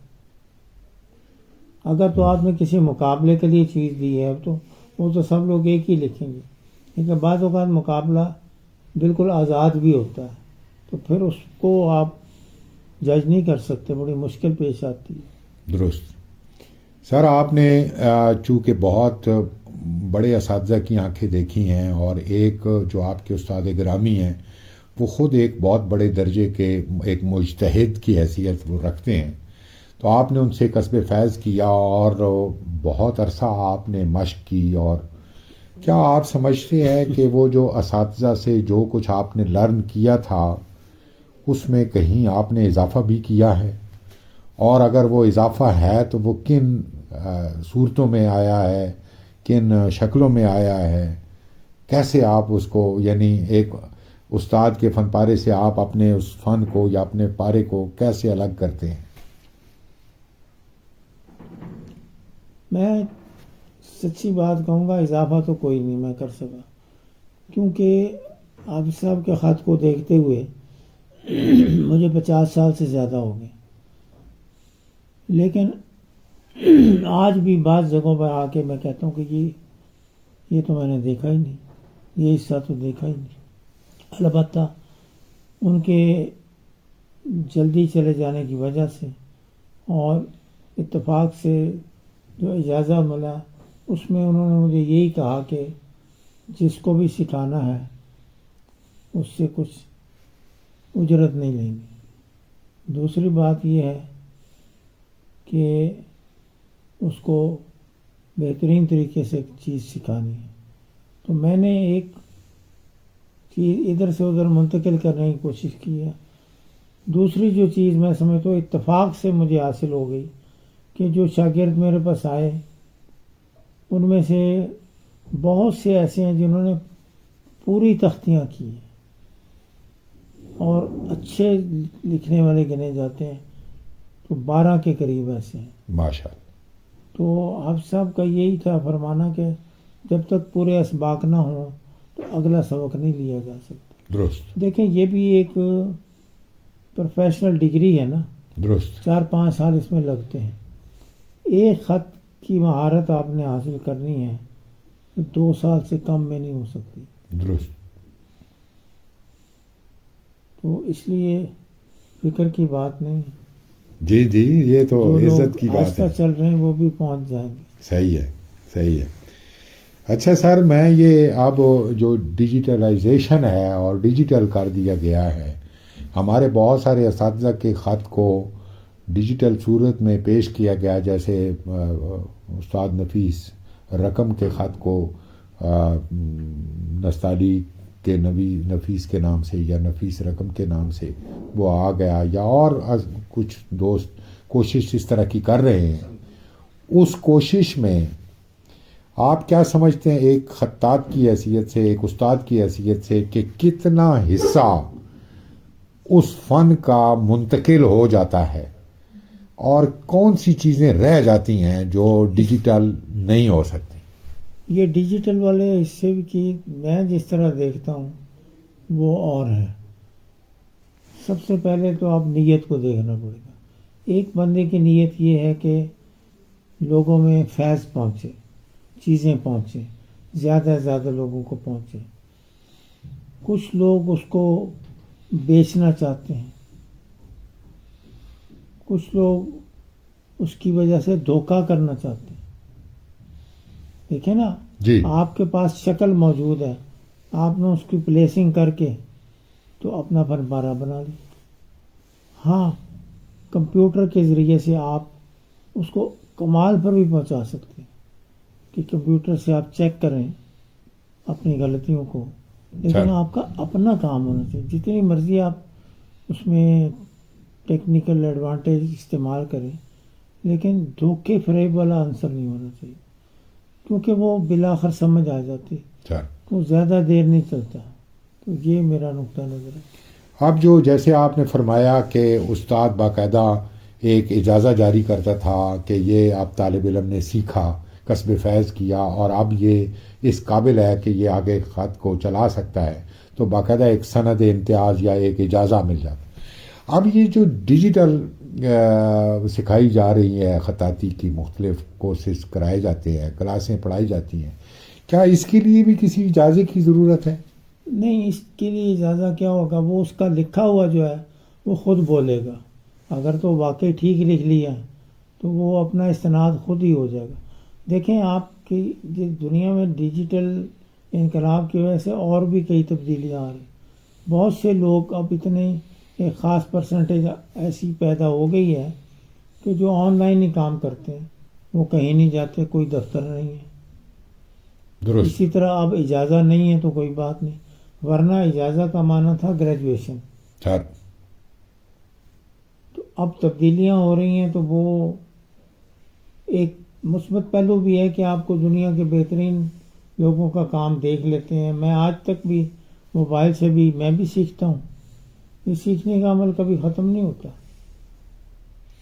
ایک جو طالب علم آپ کا شاگرد ہوتا ہے یا آپ کا طالب علم ہوتا ہے، اس کی جو غلطیاں ہوتی ہیں اس کی نشاندہی آپ کیسے کرتے ہیں؟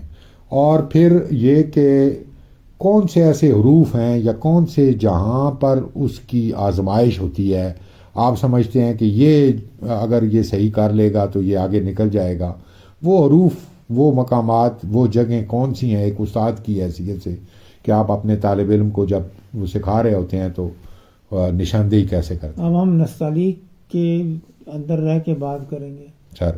اس میں مشکل پڑتی ہے اسٹوڈنٹس کو دائرے والے حروف بنانے میں. سر. دائرہ اور دامن. سر. پھر ایک گروپ یہ ہو گیا جی. سر. ایک گروپ ہے مد کا، لمبی بے، لمبی کاف، لمبی یہ. ایک گروپ ہے کشش کا. سر. یہ تقریباً ایک چیز ہے. پھر کچھ حروف ہیں چھوٹے سائز کے. سر. ٹوئے ہیں، الف، واو، رے، دال، یہ چھوٹے سائز کی ہیں. ہے چھوٹی، سر. یہ چھوٹے سا گروپ ہے. تو وہ اصل بات یہ ہے کہ خط کی ڈیٹیل بنانا، لفظ کی ڈیٹیل بنانا، اور اس کے اندر جو وائٹ سپیس ہے وہاں ہر آدمی پکڑا جاتا ہے، سر. طالب علم بھی اور استاد بھی. سر. نیگیٹو سپیس جب آپ لفظ بنا رہے ہیں، یعنی سواد بنایا ہے، اس کے اندر ایک نیگیٹو سپیس بن رہی ہے، تو آپ تو سواد کی شکل دیکھ رہے ہیں، لیکن جو نیگیٹو سپیس پیدا ہو رہی اس کی اپنی ایک شکل ہے طے شدہ. درست. وہ ٹھیک ہوگی تو سواد ٹھیک ہوگا. اسی طرح عین کے اندر بھی ایک شکل بنتی ہے، جیم کے اندر بھی شکل بنتی ہے، ایک شیپ. جی بالکل صحیح. تو یہ تصور جتنے آپ گہرائی سے اور کیا کہنا چاہیے اس میں ڈوب کر تو سمجھ لیں نا. اصل بات یہ ہے کہ آج کی زندگی مصروف ہے کہ طالب علم نے صرف یہی نہیں کرنا، لیکن پھر بھی جو ایک کام کرتا ہے اس کا ایک پیریڈ تو شمار کرے گا نا. سر. تو اس ایک پیریڈ میں جو کام کرے وہ اس کو کنسیپٹ درست ہونا چاہیے. درست. جو شاگرد اس کنسیپٹ کو سمجھ لیتا ہے وہ آگے چل پڑتا ہے. درست. اس کے بعد اس کی مشق کا دورانیہ کتنا ہے، پھر وہ کتنی اپنی کاغذ اور قلم پر محنت کرتا ہے. سر. تو اس طرح کی چیزیں سب خطوں میں کامن ہیں. سر. بہت ماشاءاللہ آپ نے بھرپور انداز سے باتیں بتائیں فن سے متعلق بھی، اور ان کو سیکھنے سکھانے اور اس پر عمل کرنے سے متعلق بھی. تو جیسا کہ میں آپ سے آپ کے حوالے سے یا آپ کے تجربات کی روشنی میں بات کر رہا ہوں، تو ایک سوال جو مجھے بہت پہلے پوچھنا چاہیے تھا وہ یہ کہ آپ کا اس طرف آنا کیسے ہوا اور اس کے کیا اسباب و عوامل تھے، اور پھر آپ نے کن اساتذہ سے باقاعدہ کسب فیض کیا اور کتنا عرصہ لگا آپ کو اس فن کی تکمیل میں؟ یہ پہلے حصے کا جواب تو وہی پرانا ہے کہ بچپن سے شوق تھا. سر. میں جس پرائمری اسکول میں پڑھتا تھا سرکاری اسکول تھا، نیچے ٹاٹ پر بیٹھ کے پڑھتے تھے، سر. تختی پر لکھتے تھے. تو چوتھی جماعت میں مجھے یہ شعور پیدا ہوا کہ فلاں فلاں لڑکا ایک مشتاق، ایک آدھ اور 2-3 لڑکے بہت اچھا لکھتے تھے. مجھے کسی طرح سمجھ نہیں آتی تھی یہ کیا کرتے. میں نے بڑی محنت کی، کوشش کی، کوئی گائیڈ بھی نہیں تھا. پھر آہستہ آہستہ میرا خط بھی بہتر ہو گیا، لیکن اس کا ایک پہلو یہ تھا کہ میں گھر پہ بیٹھا اسکول کے بعد سارا وقت تختی ہی لکھتا رہتا تھا. تو تختی مجھ سے چھین لی جاتی تھی کہ تم باقی جو سبق ہے مضمون وہ کون یاد کرے گا. تو یہ تو وجہ ہے. سر. پھر جناب جب میں نے 10ویں جماعت پاس کرتے ہی میں نے سوچا کہ اس کو سیکھنا چاہیے. تو لائل پور میں رہتا تھا میں لائل پور ہی کہوں گا چونکہ جی صحیح. فیصلہ آباد بعد میں بنا. درست. تو وہاں کچہری بازار میں ایک مرکز کتابت تھا.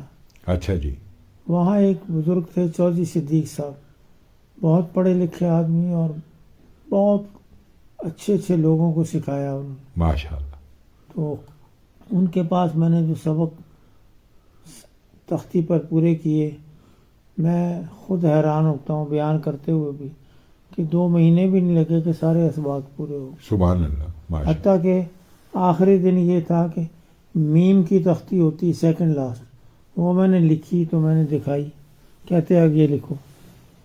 پھر وہیں بیٹھ کے آخری تختی ہے کی لکھی، انہوں نے کہا یہ بھی ٹھیک. سبحان اللہ. ایک دن میں دونوں تختیاں پاس ہو گئی. بہت اللہ کا اچھا. کرم. تو اس کے بعد پھر وہاں بیٹھنے سے اندازہ ہوا کہ لاہور میں کیا ہو رہا ہے. تو بہترین کام ہے. حافظ یوسف صدیقی، سید انور حسین نفیس رقم، حضرت صوفی خورشید عالم، یہ 3 آدمی کمال کر رہے ہیں. سبحان اللہ. میں نے اپنے طور پر دیکھا تو مجھے آپ صاحب کے خط نے اپنی طرف کھینچ لیا. اس دوران ایک بات درمیان میں رہ گئی کہ اسکول میں میرے ایک استاد تھے ڈرائنگ کے، انہوں نے مجھے اتنی اچھا ڈرائنگ کا شعور اور دیکھنے کا کی آنکھ عطا کر دی کہ وہ میرے اصل میں کام آ رہی تھی. سر. عبدالغنی صاحب، اللہ مغفرت کرے. آمین.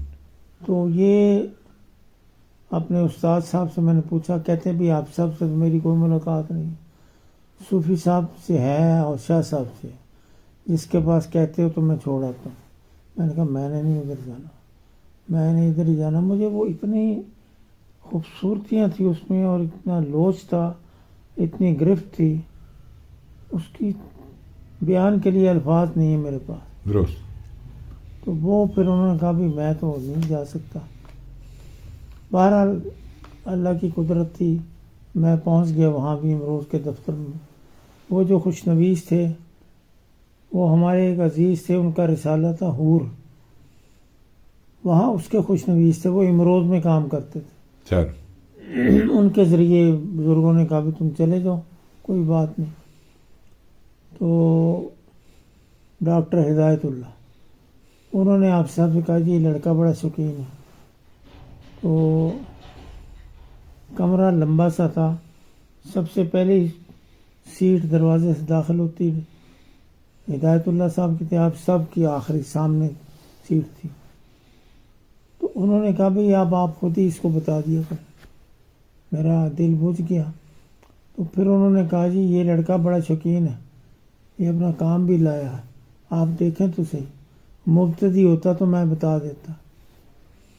بہرحال ان کا احسان ہے میرے اوپر کہ انہوں نے اصرار کیا.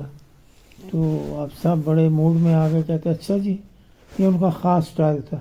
معین نظامی صاحب سے کبھی پوچھیں، سر. اچھا جی ٹھیک ہے لے آؤ جی دکھاؤ. وہ لے آئے، ان کا خاص سٹائل تھا. سامنے ڈیسک ہے نا، اس پہ رکھ کے اس طرح ڈیسک ہے، واہ جی واہ، اچھا واہ جی واہ، اچھا جی. ساری چیزیں میں ڈھیر چیزیں لے کے انہوں نے تقریباً ساری دیکھی. کہتے ہیں ادھر نہیں آنا، گھر پہ آنا. واہ. انہوں نے دیکھا یہ لڑکا چھوٹا ہے تو یہ بیٹھا رہے گا رات کو 12-1 بجے تک، یہ کدھر جائے گا. اچھا ان کے گھر جانے کی صورت یہ تھی کہ میں رحمان پورہ سے گڑی شاہ جاتا تھا 2 بسیں بدل کے. تو پہلے دن جب میں گیا تو وہ انہوں نے کہا تم دروازہ کھٹکھٹا دینا. اب جیسے یہ دروازہ ہے، سر. سیڑھیاں چڑھ کے آیا تو دروازہ کھٹکھٹایا. وہ سو رہے تھے رات کی ڈیوٹی کے بعد. وہ اٹھے، اندر ایک فرشی بندوبست تھا، اسی پر لیٹے ہوئے تھے. میں قلم دعات لکھائی لے کے گیا. اتنا روب میرے اوپر طاری ہوا کہ وہ دعات گر گئی میرے سے. تو میں نے کہا پتہ نہیں کیا کہیں گے. انہوں نے کچھ نہیں کہا. تو کوئی بات خیر وہ انہوں نے مجھے سبق دیا اور چلو اتنا 10 منٹ سے زیادہ نہیں میں بیٹھا. پھر وہاں تقریباً 1 سال اسی طرح جاتا رہا. بعد میں اخباروں میں بھی جانے لگا تو پھر انہوں نے مجھے کہا کہ دفتر میں آ جایا کرو. پھر ایک وقت آیا کہ میری ڈیوٹی ہی امروز میں لگ گئی. امروز الاخبار تھا. اس کے ماتحت تھے بڑے بڑے اخبار. بڑے بڑے صحافیوں کو میں نے امروز میں دیکھا. بہت اچھا. حمید اختر، کیا کہ عبداللہ ملک، ظہیر بابر، اسلم کشمیری، ایک اکمل علیمی تھے. تو یہ لوگ بعد میں پتہ چلا ان کے شاگرد بھی بہت بڑے بڑے باکمال ہیں. تو میں سمجھتا ہوں اس میں جو سرخیاں لکھنے والا سیکشن تھا مجھے اس میں موقع مل گیا. تو اس طرح میری خطاطی کا سلسلہ چلتا رہا. تقریباً مجموعی ملاقات تو 16 سال رہی ہے، لیکن لاہور میں 13 سال رہا. تو یہ 13 سال میں مسلسل آتا جاتا رہا. بہت اچھا. تو بہرحال آہستہ آہستہ مجھ پر اعتبار بھی کرتے تھے. کبھی کوئی چیز پوچھتے تھے، اچھا یہ ذرا اس کا ڈیزائن بناؤ. اچھا اس زوم میں کہ مجھ سے مشورہ لیا گیا. ایک دفعہ میں نے کوئی مشورہ دینے کی کوشش کی بغیر کہے، وہ بڑا سخت جواب آیا. وہ یہ صورت تھی کہ ایک بڑا پتھر تھا، اتنا بڑا پتھر ہوگا، اس کے بالکل اوپر کے حصے میں وہ لکھ رہے تھے آیت الکرسی لکھنی، تو اس کا وہ آرک بنانی تھی. تو میں نے ان کو کہا جی کہ یہ کوئی مشورہ دیا کہ اس کو ایسے بنا لے. اس وقت موڈ خراب ہوگا ان کا، یا وہ کام سے تھکے ہوئے تھے. پنجابی میں کہتے بھی یہ خالد نے کیا پتھر دے ہاتھ آ گیا دے بیڑا گرگ نہ کر دے. میں نے تو وہ شاید پیچھے ہٹ گیا. تو وہ پتھر اتنا شاندار تھا کہ اس کی بڑے لوگوں نے کاپیاں بنائی، اس کے مطابق لکھا. وہ ٹرینڈ سیٹنگ ہو جاتی ہے نا، بس 7 سال کا کام تو ٹرینڈ سیٹر ہوتا ہے. تو پھر یہ ان کے ایک شاگرد تھے جو ان کے ایک تو جو شاگرد آتے تھے نا ان کے پاس، جس میں اچھے اچھے لوگ شامل ہیں، میں نام نہیں کسی کا لیتا. آپ سب مصروف ہیں یا اچانک جانا پڑ گیا یا مصروفیت اتنی ہے کہ دیر ہو جائے گی، مجھے کہتے بھی تم ان کا سبق دیکھ لو. یہ بڑا اعزاز ہے.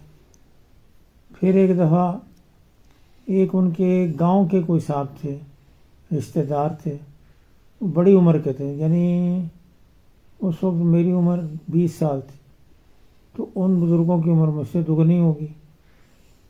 وہ بیچارے بڑی عمر میں سیکھ رہے تھے، تو باریک لکھتے لکھتے ان کے ہاتھ میں درد ہو گیا، لکھا نہیں جا رہا.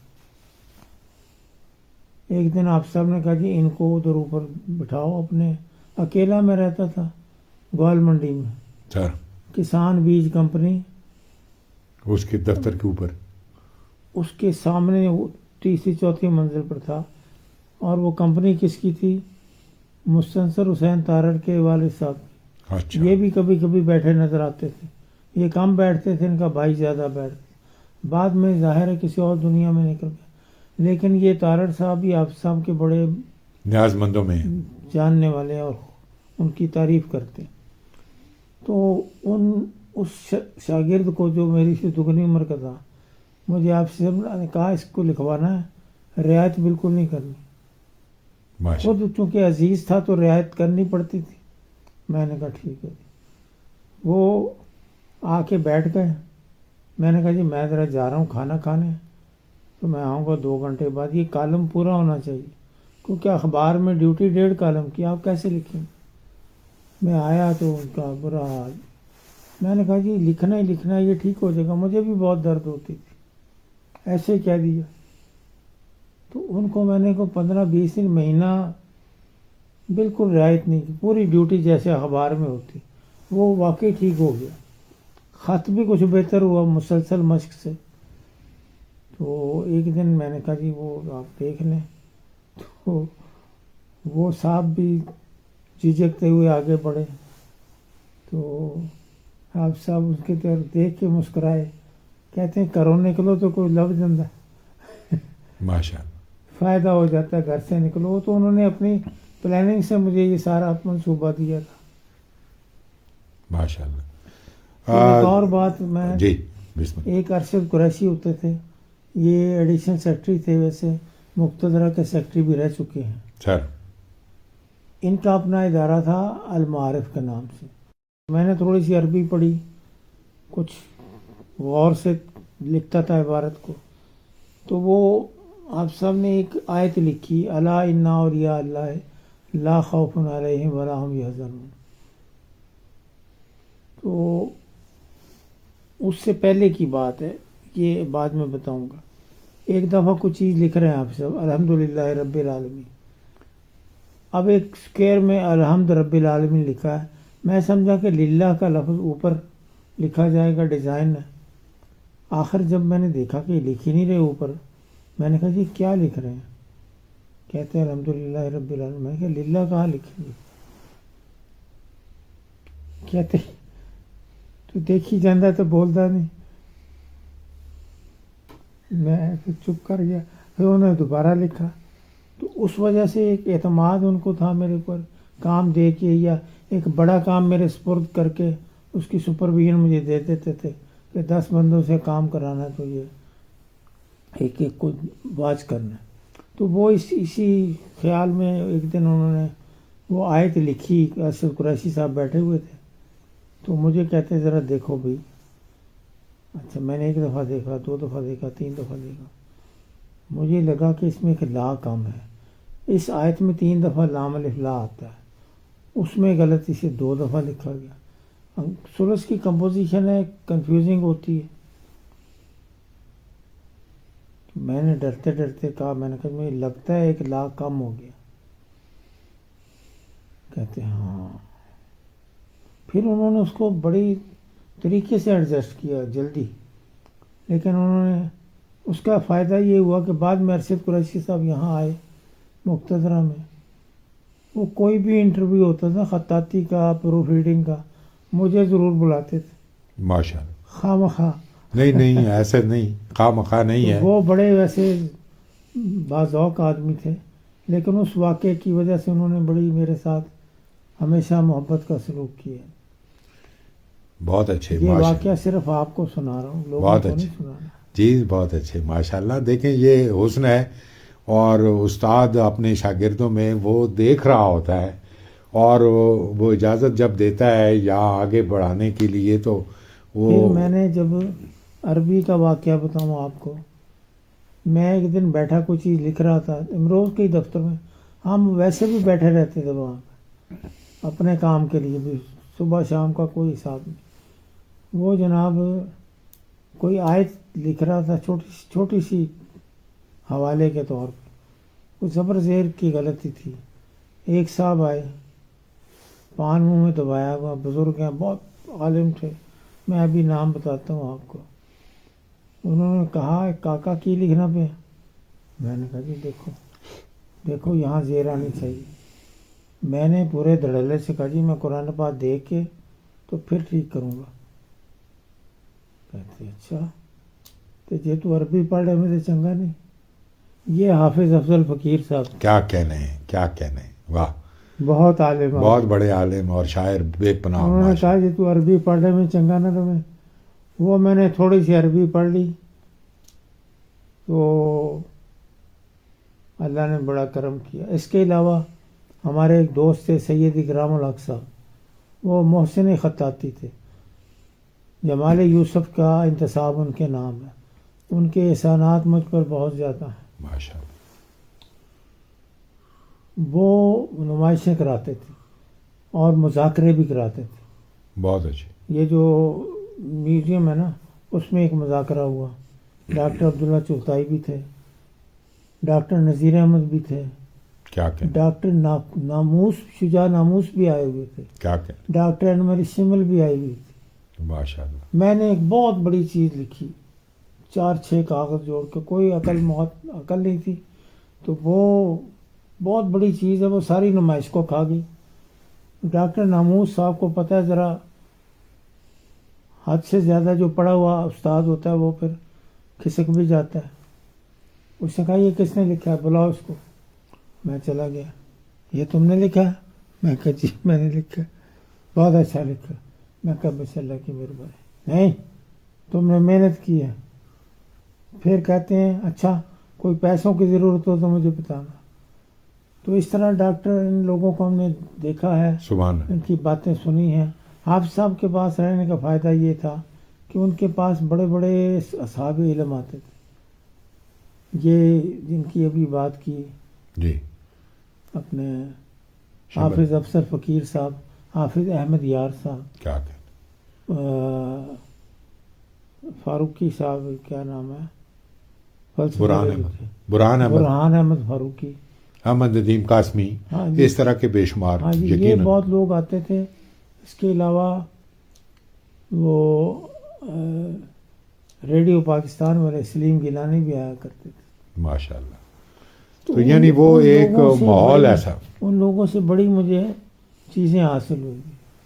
جب میں گڑھی شاہو جاتا تھا تو وہاں ایک بزرگ بیٹھے ہوتے تھے, مولانا ظفر اقبال صاحب. جی کیا بات ہے. یہ قرآن کی بڑی خدمت کی انہوں نے, بڑے ہی عبقری تھے اپنے کام کے. تجویدی قرآن حکیم مرتب جی کیا جی انہوں نے, بالکل. ماشاء اللہ. وہ بیٹھے ہوتے تو مجھے کہتے تھے ٹھنڈے پانی کا ایک پتیلا, کہتے کاکا یہ ٹھنڈا رہنا چاہیے تھا پانی, اور برف ڈال کے اور ٹھنڈا کرنا. وہ بہت ٹھنڈا پیتے تھے. تو آپ صاحب بیٹھے ہوتے تھے, وہ آپ صاحب کی فیملی کہیں غائب تھی, وہ 2-4 مہینے کے لیے چکوال گئے. تو ہر دوسرے دن یا بعض اوقات روزانہ حضرت نفیس رقم بھی تشریف لاتے تھے.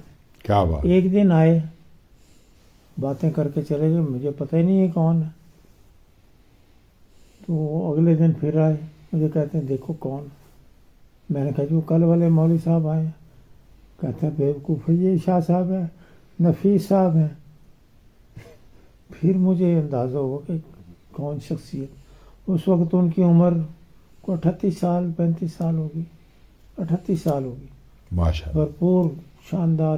اور دیکھیں لطف کی بات ہے, آپ صاحب بھی بہت بڑے فنکار تھے, لیکن ان کی کوشش ہوتی تھی کہ یہ سید ہیں, ان کے سامنے دوزانوں بیٹھنا. سبحان اللہ. ان تینوں بزرگوں کا باہمی ادب و احترام کے جو جیسچر ہے نا, اس سے میں نے بہت کچھ سیکھا. سبحان اللہ. ایک یونیورسٹی تھی میرے لیے جو مفت میں مل گئی. سبحان اللہ. سبحان. چوٹی کے اساتذہ بیٹھے ہوئے اور باتیں بھی علمی ہو رہی ہیں, تو مجھے اور کیا چاہیے. سبحان اللہ. یہ خدمت بڑی خوش قسمتی. ماشاء اللہ جی. یقیناً وہ دور اتنا شاندار دور تھا, اور جیسے جن اکابر کے آپ نے نام لیے ہیں وہ سارے اپنے اپنے میدانوں کے بہت جید لوگ تھے. اللہ کریم ان کے درجات بلند کرے. آپ تو ظاہر ہے ایسے لوگ خال خال ہمیں دکھائی دیتے ہیں یا نہیں ہیں آپ. تو کیا آپ نے جو کام کیا عملی طور پر, اس میں کتابیں زیادہ لکھیں, سرورق لکھے, یا ویسے کوئی مساجد میں کام کیا, یا لوہیں تیار کیں, یا کیا؟ میں نے ہر قسم کا کام کیا, لیکن سب سے زیادہ سرورق ہیں. سرورق شاید 1000 کے قریب ہوں گے. ماشاء اللہ. اس کا کوئی ریکارڈ آپ کے پاس ہے, یا اس کی کوئی نمائش ہوئی, یا ایسے کوئی؟ نہیں, چند چیزیں شاید کوئی مل جائیں سر, تو وہ ڈھونڈنی پڑیں گی. بس میں حاضر نہیں رکھتا ان چیزوں کو. چیزوں کی نمائش میرے لیے ہی لگتی ہے, کسی اور کے لیے نہیں. ماشاء اللہ. ماشاء اللہ. اس کے علاوہ فن پارے بھی, جیسے یہ چند چیزیں جی تھوڑی بہت نظر آ رہی ہیں آپ کو سر. تو بعض اوقات کوئی چیز اچانک بن جاتی سر. بیٹھے بیٹھے مشق کی, تو چھوٹے سے سائز کی چیز ہے, اسے ہم بڑا کر لیتے ہیں سر. تو کوئی فن پارہ بن جاتا ہے. تو اس کے علاوہ مساجد کے بھی تھوڑے بہت لکھے, لوح بھی لکھی, یعنی قبروں کی الواح. سر. بہت زیادہ نہیں. باقی زیادہ کام شروع میں اخبار کا تھا, اخبار کی سرخیاں. ان دنوں سرخی کا ایک مقابلہ تھا سارے اخباروں میں. سر. صبح کو سٹال پہ جا کے دیکھتے تھے کس اخبار میں کس نے لکھی ہے سرخی, کیسی لکھی ہے. ماشاء اللہ. اس سے ایک تشویق بھی پیدا ہوتی تھی. ہاں جی, اور مثبت قسم کی مسابقت ہے بالکل صحیح یہ ہے، بڑی اچھی ہے. بالکل صحیح ہے. آج کی زہریلی مسابقت نہیں ہے، بالکل نہیں ہے. میں دیکھنا بھی نہیں چاہتا. ماشاء اللہ، یہ بہت اچھا ہے. ظاہر ہے وہ سارے لوگ جن کا آپ نے ذکر کیا وہ آپس میں باہمی محبت پھیلا دیکھیں، ہو. حافظ صاحب، صوفی صاحب، شاہ صاحب، ان کے درمیان اس قدر محبت تھی کہ آج ان کے سٹائلز کو آپ بنیاد بنا کے لڑائی پیدا کریں تو اس سے بڑا ظلم کوئی نہیں. درست بات ہے. ان کے ڈائریکٹ شاگرد جو ہیں ان کے آپ درمیان میں محبت کا رشتہ ہے. ایک چھوٹی سی لطیفے کی بات بتاؤں. صوفی صاحب کے ساتھ مجھے رہنے کا موقع ملا. بغداد ہم گئے ہیں، ان کی بہت سی باتیں دیکھی. حافظ صاحب دنیا سے گزر چکے تھے. صوفی صاحب روزانہ انہیں یاد کرتے تھے. شاہ سبحان صاحب بھی تھے لیکن ان سے موقع زیادہ نہیں ملتا تھا. اسی طرح ایک دفعہ نفیس شاہ صاحب کے ایک شاگرد ہیں جمیل حسن، جو ان کے بہت اچھے شاگرد شمار ہوتے ہیں. سر. تو یہ جمیل صاحب مجھے خود سنایا، میرے بڑا دوستانہ تھا ان کے ساتھ. تو انہوں نے کہا جی کہ کوئی آدمی میرا تعارف کرا رہا ہے جمیل صاحب کا، یہ شاہ صاحب کے بہت اچھے شاگرد ہیں، جانشین ہیں، یہ ہیں وہ ہیں. تو اس بندے کو سمجھ نہیں آ رہی کہ کیا مطلب ہے. اس نے کہا کہ یہ شاہ صاحب کے خالد یوسفی ہیں. وہ کہتے ہیں اچھا اچھا اچھا ٹھیک ہے. بڑی ماشاء دلچسپ بات ہے. ماشاء اللہ. خود ستائی تو نہیں میں کرتا لیکن ایک نہیں نہیں، لطیفہ یہ ہے. تو یہ نہیں آواز خلق بھی کوئی چیز ہوتی ہے ہاں، اور لوگ ظاہر ہے. بلکہ جمیل صاحب نے ایک دفعہ مجھے کہا یہ باتیں میں پہلی دفعہ کر رہا ہوں، پتہ نہیں لوگ کیا کہیں گے. جمیل صاحب نے مجھے بتایا کہ ایک دن شاہ جی اکیلے بیٹھے تھے، باتیں کر رہے تھے. کہتے خالد بھی ساڈے کو آ جاندہ تے چنگا سی. کیا کہنے. یہ کیا بات ہے. یہ دیکھیں نا کہ ایک اتنے بڑے استاد اب کی اس پر کوئی یقین کرے یا نہ کرے. ظاہر ہے نہیں. پھر حافظ صاحب کا ایک انٹرویو تھا جو ریڈیو پاکستان پر تھا. اکرام شاہ صاحب نے مجھے بتایا، میں نے وہ انٹرویو آج تک نہیں سنا، نہ مجھے کوئی اس کی مطلب جستجو فکر رہی ہے جی. اس میں 15-20 منٹ آدھے گھنٹے کا انٹرویو ہوگا. اس میں انہوں نے پوچھا جی آپ کے شاگرد، تو آپ صاحب نے کہا صرف ایک شاگرد. سبحان اللہ. یہ بہت عزت افزائی ہے. اللہ کریم ان کے درجات بلند میں نے کرے. اور بعض دوستوں کو بتایا، انہوں نے اس کی اتنی گرفت کی کہ کس تاریخ کو انٹرویو ہوا تھا، کس نے کیا تھا، کتنے منٹ کا تھا، کون سے اسٹیشن سے ہوا. میں بتا کے پچھتایا، مجھے نہیں پتا، لیکن ایک سکا آدمی ہے جس سے میں جی ظاہر ہے اکرام شاہ صاحب مطلب وہ بات مجھ سے ہی تعلق رکھتی. اس میں غرور نہیں، خوشی کا بہت بڑا پہلو. ظاہر ہے کہ ایک استاد نے اپنے بہت سارے شاگردوں میں سے ایک کا انتخاب کر کے وہ بتایا. تو سر یہی سوال اگر آپ سے کیا جائے، آپ کے دامن فیض سے بھی کئی لوگوں نے کسب فیض کیا اور آپ کے بہت سارے شاگرد ہیں. اب وقت بدل گیا تو اب میں تو یہی کہا کرتا ہوں کہ میرے سے جو اچھا لکھنے والے ہیں وہ سب استاد بن گئے سوائے ایک کے. اس ایک کا نام میں نہ ہی بتاؤں تو بہتر. ٹھیک ہے. اس میں شاگردی والا مزاج ہے ابھی تک، سر باقی سب استاد بن گئے. چلیں اللہ کریم آپ نئے اپنے تئیں بھی بن گئے اور واقعتاً بھی بن گئے. تو اچھا. میں ان کا ویسے آپ کچھ تعریف پر امید ہیں. یہ جو آج کل مطلب مختلف جگہوں پر خاص طور پر میں دیکھتا ہوں کوئٹہ اور یعنی دور افتادہ علاقوں میں بھی بعض خطاطی کے کام ہو رہے ہیں یا طالب علم جاگ رہے ہیں. کوئٹہ میں ہے ایک مقصود لاشاری. جی سر. اسی طرح اس نے ہری بڑا پور میں ڈاکومنٹری کا کام کیا ہے سر. اس پہ فلمیں بنوائی ہیں ٹی وی سے. سر وہ اچھا لائق آدمی. وہ وہاں سردار بہادر خان ویمن یونیورسٹی ہے سر.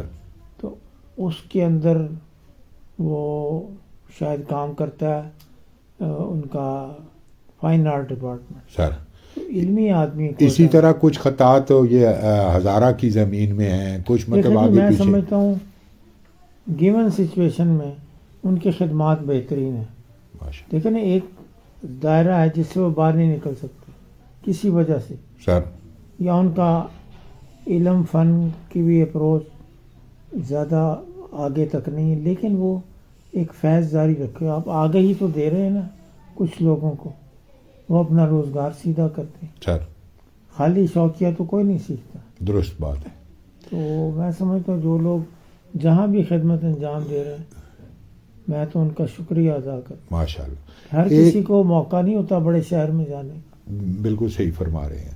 اچھا یہ اب آخر میں آپ یہ جو نئے خطاط ہیں یا نئے لکھنے والے ہیں یا جن میں ذوق و شوق ہے یا خطاطی سے جو ایک ذہنی میلان رکھتے ہیں ان کے لیے کوئی پیغام ایسا مؤثر پیغام جو ان کو کام بھی آئے اور ان کی سمت نمائی میں بہت کلیدی ہو. بس ایک ہی بات میں کہوں گا جی، جو روحانی سی بات ہے کہ اپنے کام کی تعریف نہ کریں اور نہ درست. تعریف کروائیں. درست. یہ جو پھر یہ آگے لے جانے کا باعث بنے گا. کوئی اس کو مانے گا کوئی نہیں مانے گا، لیکن جو آپ نے پیغام فرمایا تو پیغام یہی ہے. بہت میں اچھا. اکثر کہا کرتا ہوں اپنے کام کو ریجیکٹ کرنا سیکھیں پھر آگے چلو گے، بہت اچھے. ورنہ نہیں چل سکتے. ماشاء اللہ. خالد یوسفی صاحب آپ سے سارا دن بھی اگر باتیں ہوں تو میرا خیال ہے ہم سیر نہیں ہوں گے. اور آپ کی باتوں میں جو محبت ہے، جو اخلاص ہے، فن کے ساتھ جو آپ کی کمٹمنٹ ہے، اور اساتذہ جن کے دامن فیض سے آپ نے برکات اکٹھی کی ہیں ان کا ذکر جس محبت سے آپ کرتے ہیں اور اپنے دوستوں کا، تو یہ باتیں تو اگر ہم سارا دن بھی کرتے رہیں تو دیکھیں، کم میں نہیں در ہوگا. حقیقت اسی زمانے میں رہتا ہوں، ماشاء اللہ. اسی لیے میں ماشاء خوش رہتا ہوں. مجھے ماشاء اللہ. میں کبھی بور نہیں ہوتا. ماشاء میرے اللہ. پاس بڑی فلمیں ہیں، اکیلا میں ہوتا ہوں تو میں کوئی فلم خود چل پڑتی ہے سبحان یا اللہ. کوئی کتاب ہوتی ہے. سبحان اللہ. کیا ضرورت ہے بور ہونے کی؟ تو اللہ کریم آپ کو بہت زیادہ صحت اور توانائی کے ساتھ رکھے. آمین. آپ نے بہت وقت ہمیں عنایت کیا، بہت ساری باتیں آپ نے ہمیں بتائیں، فن کے اسرار و رموز سے ہمیں آگاہ کیا، کیسے کیسے چہروں کو آپ نے یاد کیا، کیسے بابرکت لوگوں کا ذکر ہوا. اللہ کریم آپ کی توفیقات میں مزید اضافہ کرے، آپ کو صحت اور توانائی کے ساتھ رکھے، اور یہ فن جس کے آپ ایک استاد ہیں، اس فن کو اللہ کریم آئندہ لوگوں تک بھی پہنچانے اور ان میں بھی اس فن کو پھلنے پھولنے کا موقع دے. میں اجازت چاہتا اب میں ہوں. آخر میں ایک شعر کو بدل کے کہوں گا. بسم اللہ. کہہ رہا ہوں جنوں میں کیا کیا، کچھ تو سمجھے خدا کرے کوئی. ماشاء اللہ. ماشاء بس اللہ. بہت سلامت رہیں، بہت سلامت رہیں. جزاک اللہ.